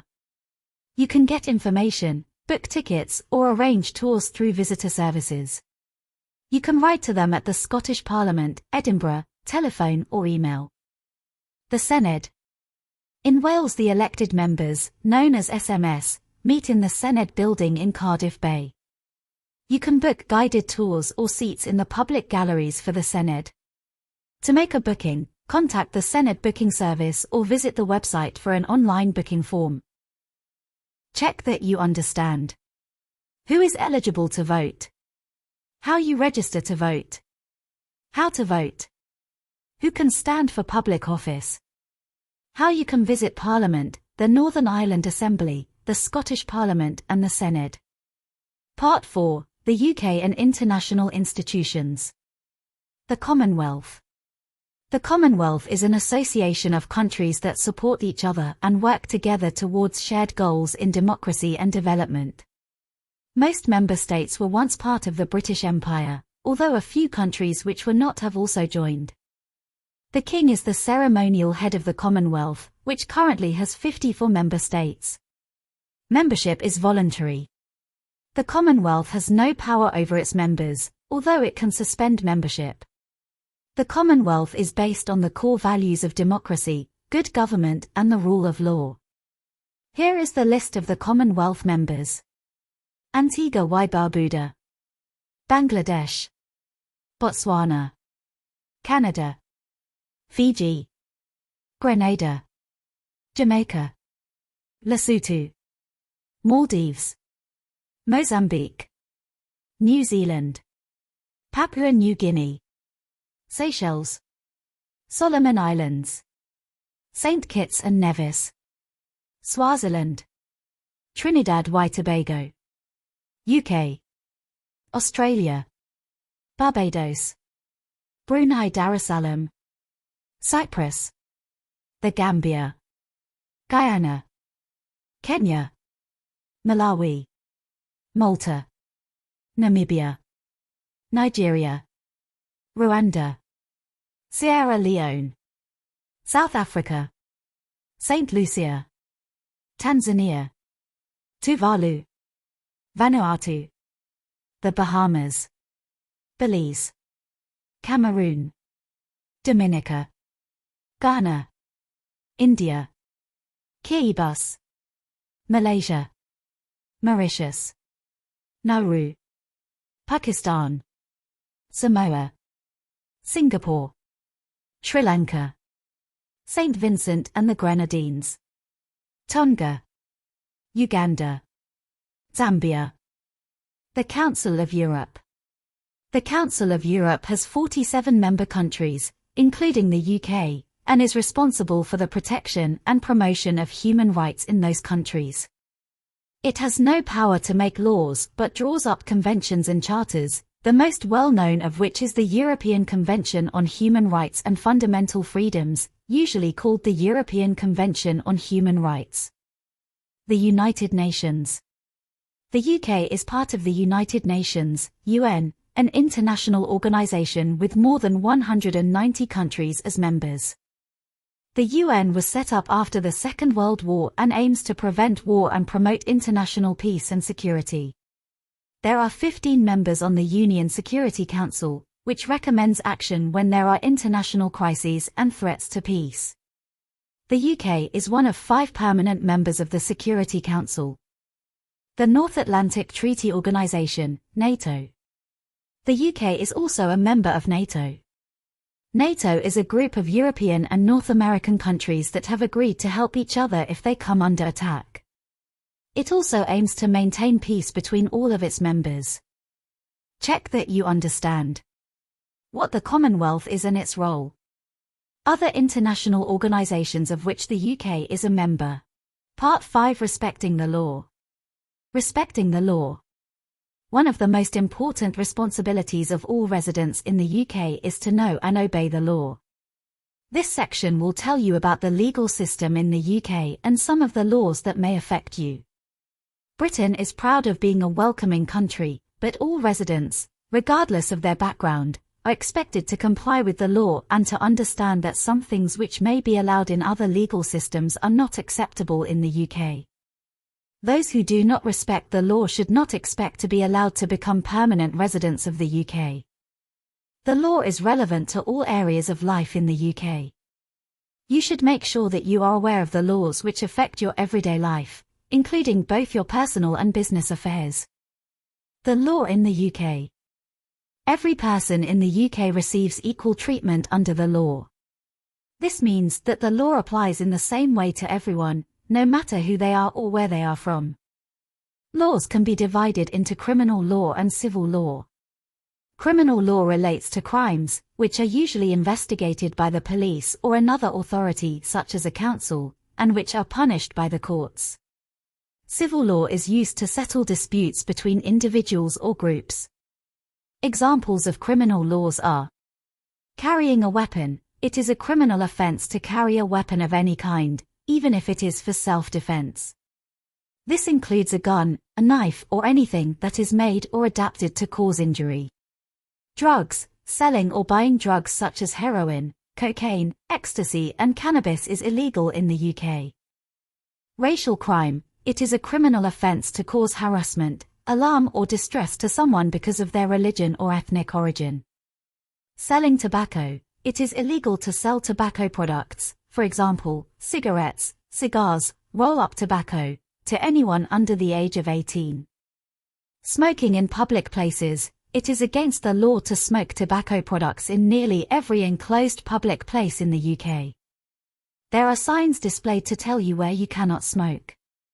Buying alcohol. It is a criminal offence to sell alcohol to anyone who is under 18 or to buy alcohol for people who are under the age of 18. There is one exception. People aged 16 or over can drink alcohol with a meal in a hotel or restaurant. Drinking in public. Some places have alcohol-free zones where you cannot drink in public. The police can also confiscate alcohol or move young people on from public places. You can be fined or arrested. This list does not include all crimes. There are many that apply in most countries, such as murder, theft and assault. You can find out more about types of crime in the UK at www.gov.uk. Examples of civil laws are housing law. This includes disputes between landlords and tenants over issues such as repairs and eviction. Consumer rights. An example of this is a dispute about faulty goods or services. Employment law. These cases include disputes over wages and cases of unfair dismissal or discrimination in the workplace. Debt. People might be taken to court if they owe money to someone. The police and their duties. The job of the police in the UK is to protect life and property, prevent disturbances, also known as keeping the peace, prevent and detect crime. The police are organised into a number of separate police forces headed by chief constables. They are independent of the government. In November 2012, the public elected Police and Crime Commissioners, PCCs, in England and Wales.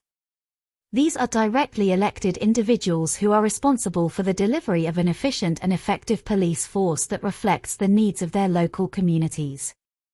PCCs set local police priorities and the local policing budget. They also appoint the local chief constable. The police force is a public service that helps and protects everyone, no matter what their background or where they live. Police officers must themselves obey the law. They must not misuse their authority, make a false statement, be rude or abusive, or commit racial discrimination. If police officers corrupt or misuse their authority, they are severely punished. Police officers are supported by the Police Community Support Officers, PCSOs. PCSOs have different roles according to the area, but usually patrol the streets, work with the public, and support police officers at crime scenes and major events. All people in the UK are expected to help the police prevent and detect crimes whenever they can. If you are arrested and taken to a police station, a police officer will tell you the reason for your arrest and you will be able to seek legal advice. If something goes wrong, the police complaints system tries to put it right. Anyone can make a complaint about the police by going to a police station and writing to the chief constable of the police force involved. Complaints can also be made to an independent body in England and Wales. In Scotland, if you are unhappy with the way your complaint has been handled, you can contact the Police Investigations and Review Commissioner at http://pirc.scot. In Northern Ireland, you should contact the Police Ombudsman's Office. Terrorism and extremism. The UK faces a range of terrorist threats. The most serious of these is from Al-Qaeda, its affiliates, and like-minded organisations. The UK also faces threats from other kinds of terrorism, such as Northern Ireland-related terrorism. All terrorist groups try to radicalise and recruit people to their cause. How, where, and to what extent they try to do so will vary. Evidence shows that these groups attract very low levels of public support, but people who want to make their home in the UK should be aware of this threat. It is important that all citizens feel safe. This includes feeling safe from all kinds of extremism, vocal or active opposition to fundamental British values, including religious extremism and far-right extremism. If you think someone is trying to persuade you to join an extremist or terrorist cause, you should notify your local police force. Check that you understand the difference between civil and criminal law and some examples of each. The duties of the police. The possible terrorist threats facing the UK. Part 6. The role of the courts. The judiciary. Judges, who are together called the judiciary, are responsible for interpreting the law and ensuring that trials are conducted fairly. The government cannot interfere with this. Sometimes the actions of the government are claimed to be illegal. If the judges agree, then the government must either change its policies or ask Parliament to change the law. If judges find that a public body is not respecting someone's legal rights, they can order that body to change its practices and/or pay compensation. Judges also make decisions in disputes between members of the public or organizations. These might be about contracts, property or employment rights, or after an accident. Criminal courts. There are some differences between the court systems in England and Wales, Scotland, and Northern Ireland. Magistrates and Justice of the Peace Courts. In England, Wales, and Northern Ireland, most minor criminal cases are dealt with in a magistrate's court. In Scotland, minor criminal offences go to a Justice of the Peace Court. Magistrates and Justices of the Peace, JPs, are members of the local community. In England, Wales, and Scotland they usually work unpaid and do not need legal qualifications. They receive training to do the job and are supported by a legal advisor. Magistrates decide the verdict in each case that comes before them and, if the person is found guilty, the sentence that they are given. In Northern Ireland, cases are heard by a district judge or deputy district judge, who is legally qualified and paid. Crown Courts and Sheriff Courts. In England, Wales, and Northern Ireland, serious offences are tried in front of a judge and a jury in a Crown Court. In Scotland, serious cases are heard in a sheriff court with either a sheriff or a sheriff with a jury. The most serious cases in Scotland, such as murder, are heard at a high court with a judge and jury. A jury is made up of members of the public chosen at random from the local electoral register. In England, Wales, and Northern Ireland a jury has 12 members, and in Scotland a jury has 15 members. Everyone who is summoned to do jury service must do it unless they are not eligible, for example, because they have a criminal conviction, or they provide a good reason to be excused, such as ill health. The jury has to listen to the evidence presented at the trial and then decide a verdict of guilty or not guilty based on what they have heard. In Scotland, a third verdict of not proven is also possible. If the jury finds a defendant guilty, the judge decides the penalty. Youth courts. In England, Wales, and Northern Ireland, if an accused person is aged 10 to 17, the case is normally heard in a youth court in front of up to 3 specially trained magistrates or a district judge. The most serious cases will go the Crown Court. The parents or carers of the young person are expected to attend the hearing. Members of the public are not allowed in youth courts, and the name or photographs of the accused young person cannot be published in newspapers or used by the media. In Scotland, a system called the Children's Hearing System is used to deal with children and young people who have committed an offence. Northern Ireland has a system of youth conferencing to consider how a child should be dealt with when they have committed an offence. The Old Bailey is probably the most famous criminal court in the world. Civil courts. County courts deal with a wide range of civil disputes. These include people trying to get back money that is owed to them, cases involving personal injury, family matters, breaches of contract, and divorce.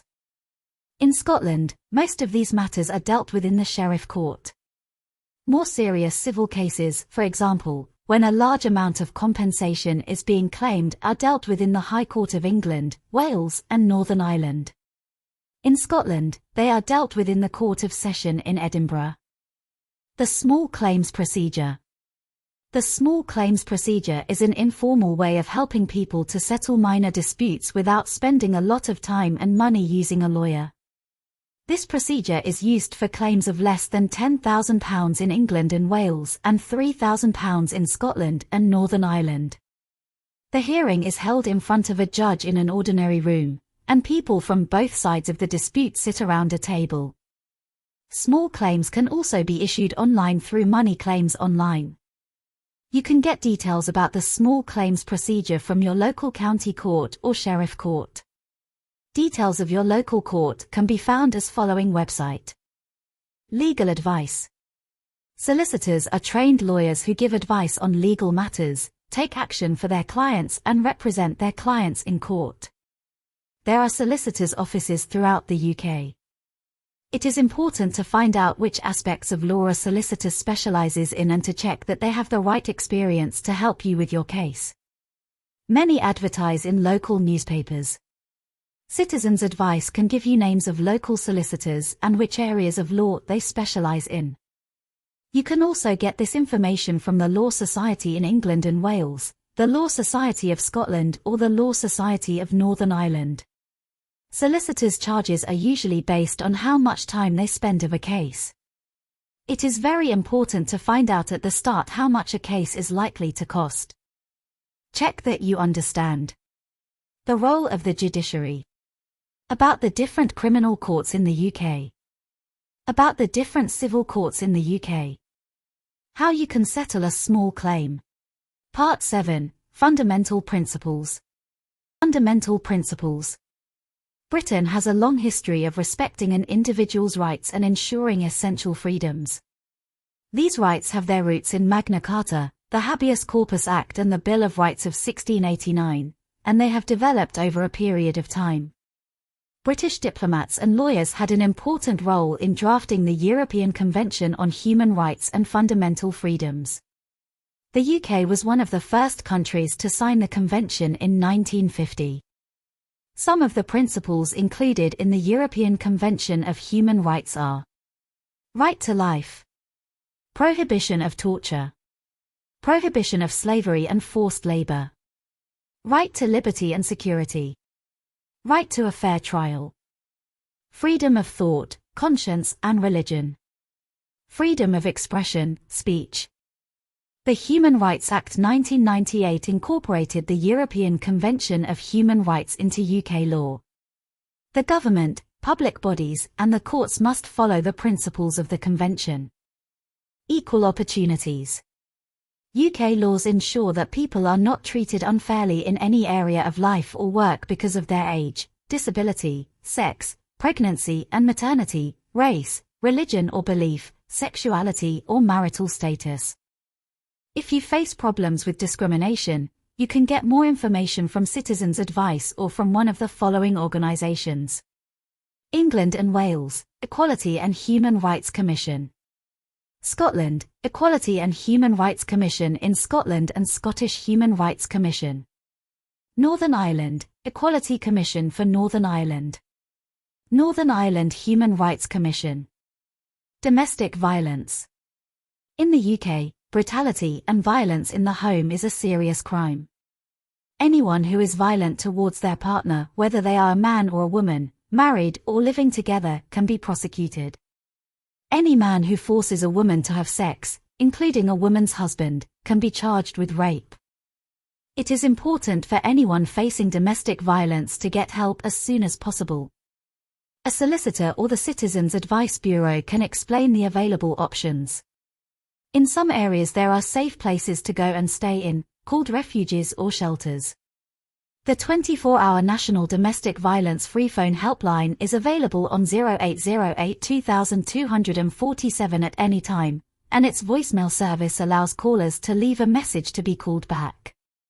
You can find out more by visiting its website on https://www.nationalhelpline.org.uk. Alternatively, you can try the Women's Aid website on https://www.womensaid.org.uk. In an emergency, you should always call the police, who can also help you to find a safe place to stay. Female genital mutilation.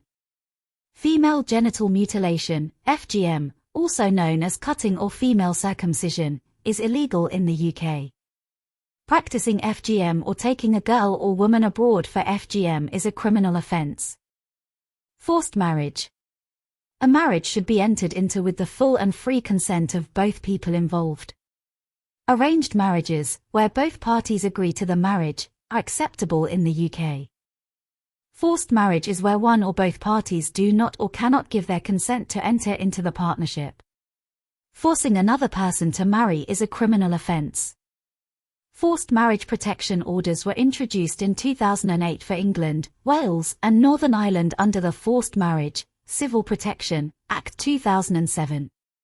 Court orders can be obtained to protect a person from being forced into a marriage, or to protect a person in a forced marriage. Similar protection orders were introduced in Scotland in November 2011. A potential victim, or someone acting for them, can apply for an order. Anyone found to have breached an order can be jailed for up to 2 years for contempt of court.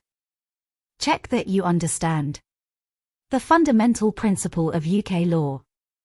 That domestic violence, FGM, and forced marriage are illegal in the UK. Part 8, Taxation. Income tax. People in the UK have to pay tax on their income, which includes wages from paid employment, profits from self-employment, taxable benefits, pensions, income from property, savings and dividends. Money raised from income tax pays for government services such as roads, education, police and the armed forces. For most people, the right amount of income tax is automatically taken from their income from employment by their employer and paid directly to Revenue and Customs, HMRC, the government department that collects taxes. This system is called pay-as-you-earn, pay. If you are self-employed, you need to pay your own tax through a system called self-assessment, which includes completing a tax return. Other people may also need to complete a tax return. If HMRC sends you a tax return, it is important to complete it and return the form as soon as you have all the necessary information. You can find out more about income tax at government website. You can get help and advice about taxes and completing tax forms from the HMRC Self-Assessment Helpline on Hotline, and by visiting Government Revenue Customs website. National Insurance. Almost everybody in the UK who is in paid work, including self-employed people, must pay national insurance contributions. The money raised from national insurance contributions is used to pay for state benefits and services such as the State Retirement Pension and the National Health Service, NHS. Employees have their national insurance contributions deducted from their pay by their employer. People who are self-employed need to pay national insurance contributions themselves. Anyone who does not pay enough national insurance contributions will not be able to receive certain contributory benefits such as job seekers allowance or a full state retirement pension. Some workers, such as part-time workers, may not qualify for statutory payments such as maternity pay if they do not earn enough. Further guidance about national insurance contributions is available on government website. Getting a national insurance number. A national insurance number is a unique personal account number. It makes sure that the national insurance contributions and tax you pay are properly recorded against your name. All young people in the UK are sent a national insurance number just before their 16th birthday. A non-UK national living in the UK and looking for work, starting work or setting up as self-employed will need a national insurance number. However, you can start work without one. If you have permission to work in the UK, you will need to telephone the National Insurance Number application line. After you've applied, you'll get a letter from the Department for Work and Pensions, DWP, asking you to come to a National Insurance Number interview at Job Centre Plus. The letter will also tell you which documents to bring to prove your identity. You can find out more information about how to apply for a National Insurance Number at government website. You may be required to attend an interview. The DWP will advise you of the appropriate application process and tell you which documents you will need to bring to an interview if one is necessary. You will usually need documents that prove your identity and that you have permission to work in the UK. A national insurance number does not on its own prove to an employer that you have the right to work in the UK. Driving. In the UK, you must be at least 17 years old to drive a car or motorcycle and you must have a driving license to drive on public roads. To get a UK driving license you must pass a driving test, which tests both your knowledge and your practical skills. You need to be at least 16 years old to ride a moped, and there are other age requirements and special tests for driving large vehicles. Drivers can use their driving license until they are 70 years old. After that, the license is valid for 3 years at a time. In Northern Ireland, a newly qualified driver must display an R plate, for restricted driver, for 1 year after passing the test. If you have a license from another country, you may use it in the UK for up to 12 months. To continue driving after that, you must get a UK full driving license.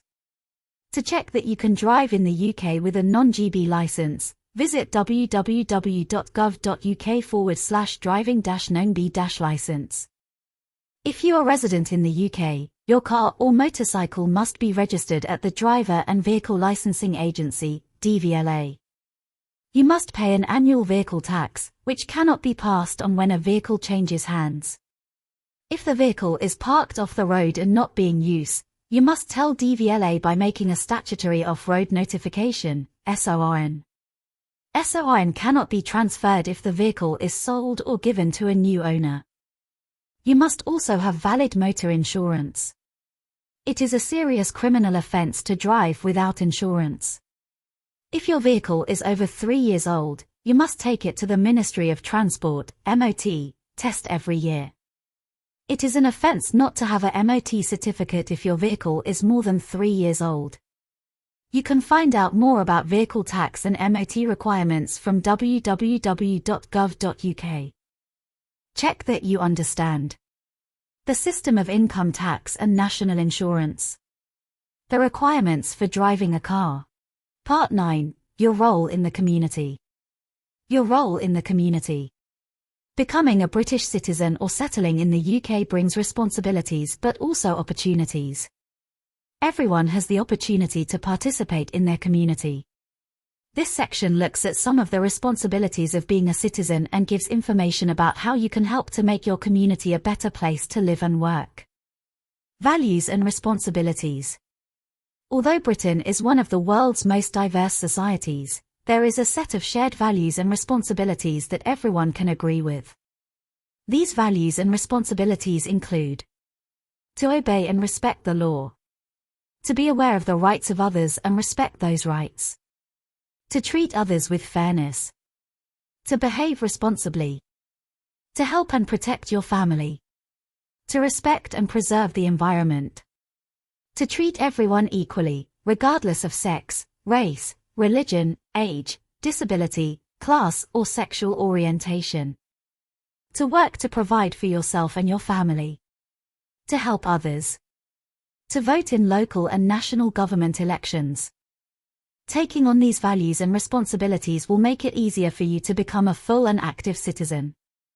Being a good neighbor. When you move into a new house or apartment, introduce yourself to the people who live near you. Getting to know your neighbors can help you to become part of the community and make friends. Your neighbors are also a good source of help. For example, they may be willing to feed your pets if you are away, or offer advice on local shops and services. You can help prevent any problems and conflicts with your neighbors by respecting their privacy and limiting how much noise you make. Also try to keep your garden tidy, and only put your refuse bags and bins on the street or in communal areas if they are due to be collected. Getting involved in local activities. Volunteering and helping your community are an important part of being a good citizen. They enable you to integrate and get to know other people. It helps to make your community a better place if residents support each other. It also helps you to fulfill your duties as a citizen, such as behaving responsibly and helping others. How you can support your community. There are a number of positive ways in which you can support your community and be a good citizen. Jury service. As well as getting the right to vote, people on the electoral register are randomly selected to serve on a jury. Anyone who is on the electoral register and is aged 18 to 70, 18 to 75 in England and Wales, can be asked to do this. Helping in schools. If you have children, there are many ways in which you can help at their schools. Parents can often help in classrooms by supporting activities or listening to children read. Many schools organize events to raise money for extra equipment or out-of-school activities. Activities might include book sales, toy sales, or bringing food to sell. You might have good ideas of your own for raising money. Sometimes events are organized by parent-teacher associations, PTAs. Volunteering to help with their events or joining the association is a way of doing something good for the school and also making new friends in your local community. You can find out about these opportunities from notices in the school or notes your children bring home. School governors. School governors are people from the local community who wish to make a positive contribution to children's education. They must be aged 18 or over at the date of their election or appointment. There is no upper age limit. Governors have an important part to play in raising school standards. They have 3 key roles. Setting the strategic direction of the school. Ensuring accountability. Monitoring and evaluating school performance. You can contact your local school to ask if they need a new governor. In England, you can also apply online at the Governors for Schools website. In England, parents and other community groups can apply to open a free school in their local area. More information about this can be found at UK government website. Supporting political parties. Political parties welcome new members. Joining one is a way to demonstrate your support for certain views and to get involved in the democratic process. Political parties are particularly busy at election times. Members work hard to persuade people to vote for their candidates, for instance, by handing out leaflets in the street or by knocking on people's doors and asking for their support. This is called canvassing. You don't have to tell a canvasser how you intend to vote if you don't want to. British citizens can stand for office as a local councillor or a member of parliament, or the devolved equivalents. This is an opportunity to become even more involved in the political life of the UK. You may also be able to stand for office if you are an Irish citizen or an eligible Commonwealth citizen. You can find out more about joining a political party from the individual party websites. Helping with local services. There are opportunities to volunteer with a wide range of local service providers, including local hospitals and youth projects. Services often want to involve local people in decisions about the way in which they work. Universities, housing associations, museums, and arts councils may advertise for people to serve as volunteers in their governing bodies. You can volunteer with the police and become a special constable or a lay, non-police, representative. You can also apply to become a magistrate. You will often find advertisements for vacancies in your local newspaper or on local radio. You can also find out more about these sorts of roles at UK government website. Blood and organ donation. Donated blood is used by hospitals to help people with a wide range of injuries and illnesses. Giving blood only takes about an hour to do. You can register to give blood at the website listed on screen. Many people in the UK are waiting for organ transplants. If you register to be an organ donor, it can make it easier for your family to decide whether to donate your organs when you die. You can register to be an organ donor at NHS organ donation website. Living people can also donate a kidney. Other ways to volunteer. Volunteering is working for good causes without payment. There are many benefits to volunteering, such as meeting new people and helping make your community a better place. Some volunteer activities will give you a chance to practice your English or develop work skills that will help you find or improve your curriculum vitae, CV. Many people volunteer simply because they want to help other people. Activities you can do as a volunteer include working with animals, for example, caring for animals at a local rescue shelter. Youth work, for example, volunteering at a youth group. Helping improve the environment, for example, participating in a litter pickup in the local area. Working with the homeless in, for example, a homelessness shelter. Mentoring, for example, supporting someone who has just come out of prison. Work in health and hospitals, for example, working on an information desk in a hospital. Helping older people at, for example, a residential care home. There are thousands of active charities and voluntary organisations in the UK. They work to improve the lives of people, animals, and the environment in many different ways. They range from British branches of international organisations, such as the British Red Cross, to small local charities working in particular areas. They include charities working with older people, such as Age UK, with children, for example, the National Society for the Prevention of Cruelty to Children, NSPCC, and with the homeless, for example, Crisis and Shelter. There are also medical research charities, for example, Cancer Research UK, environmental charities, including the National Trust and Friends of the Earth, and charities working with animals, such as the People's Dispensary for Sick Animals, PDSA. Volunteers are needed to help with their activities and to raise money. The charities often advertise in local newspapers, and most have websites that include information about their opportunities. You can also get information about volunteering for different organizations from the website. There are many opportunities for younger people to volunteer and receive accreditation which will help them to develop their skills. These include the National Citizen Service Program, which gives 16 and 17-year-olds the opportunity to enjoy outdoor activities, develop their skills and take part in a community project. You can find out more about these opportunities as following websites. Looking after the environment.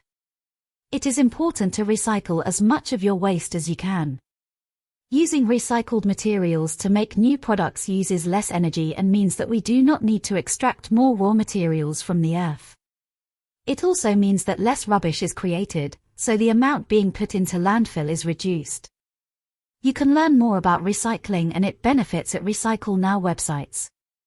At this website you can also find out what you can recycle at home and in the local area you live in England. This information is available for Wales and Scotland at the website on screen, and for Northern Ireland from your local authority. A good way to support your local community is to shop for products locally where you can. This will help businesses and farmers in your area in Britain. It will also reduce your carbon footprint, because the products you buy will not have had to travel as far. Walking and using public transport to get around when you can is also a good way to protect the environment. It means that you create less pollution than when you use a car. Check that you understand the different ways you can help at your child's school. The role of school governors and members of school boards, and how you can become one. The role of members of political parties. The different local services people can volunteer to support. How to donate blood and organs. The benefit of volunteering for you, other people and the community. The types of activities that volunteers can do.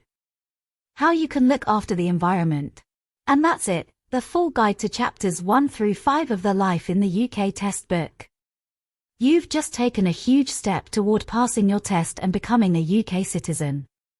Whether it's understanding British values, diving into centuries of history, or learning how the UK government works, now you've got the knowledge to succeed. If this video helped you, give it a thumbs up, leave a comment, and share it with others preparing for their test. Don't forget to subscribe and turn on notifications. We're covering every chapter, quiz, and tip you need to pass with ease. Thanks for watching, and remember, you've got this. See you in the next one.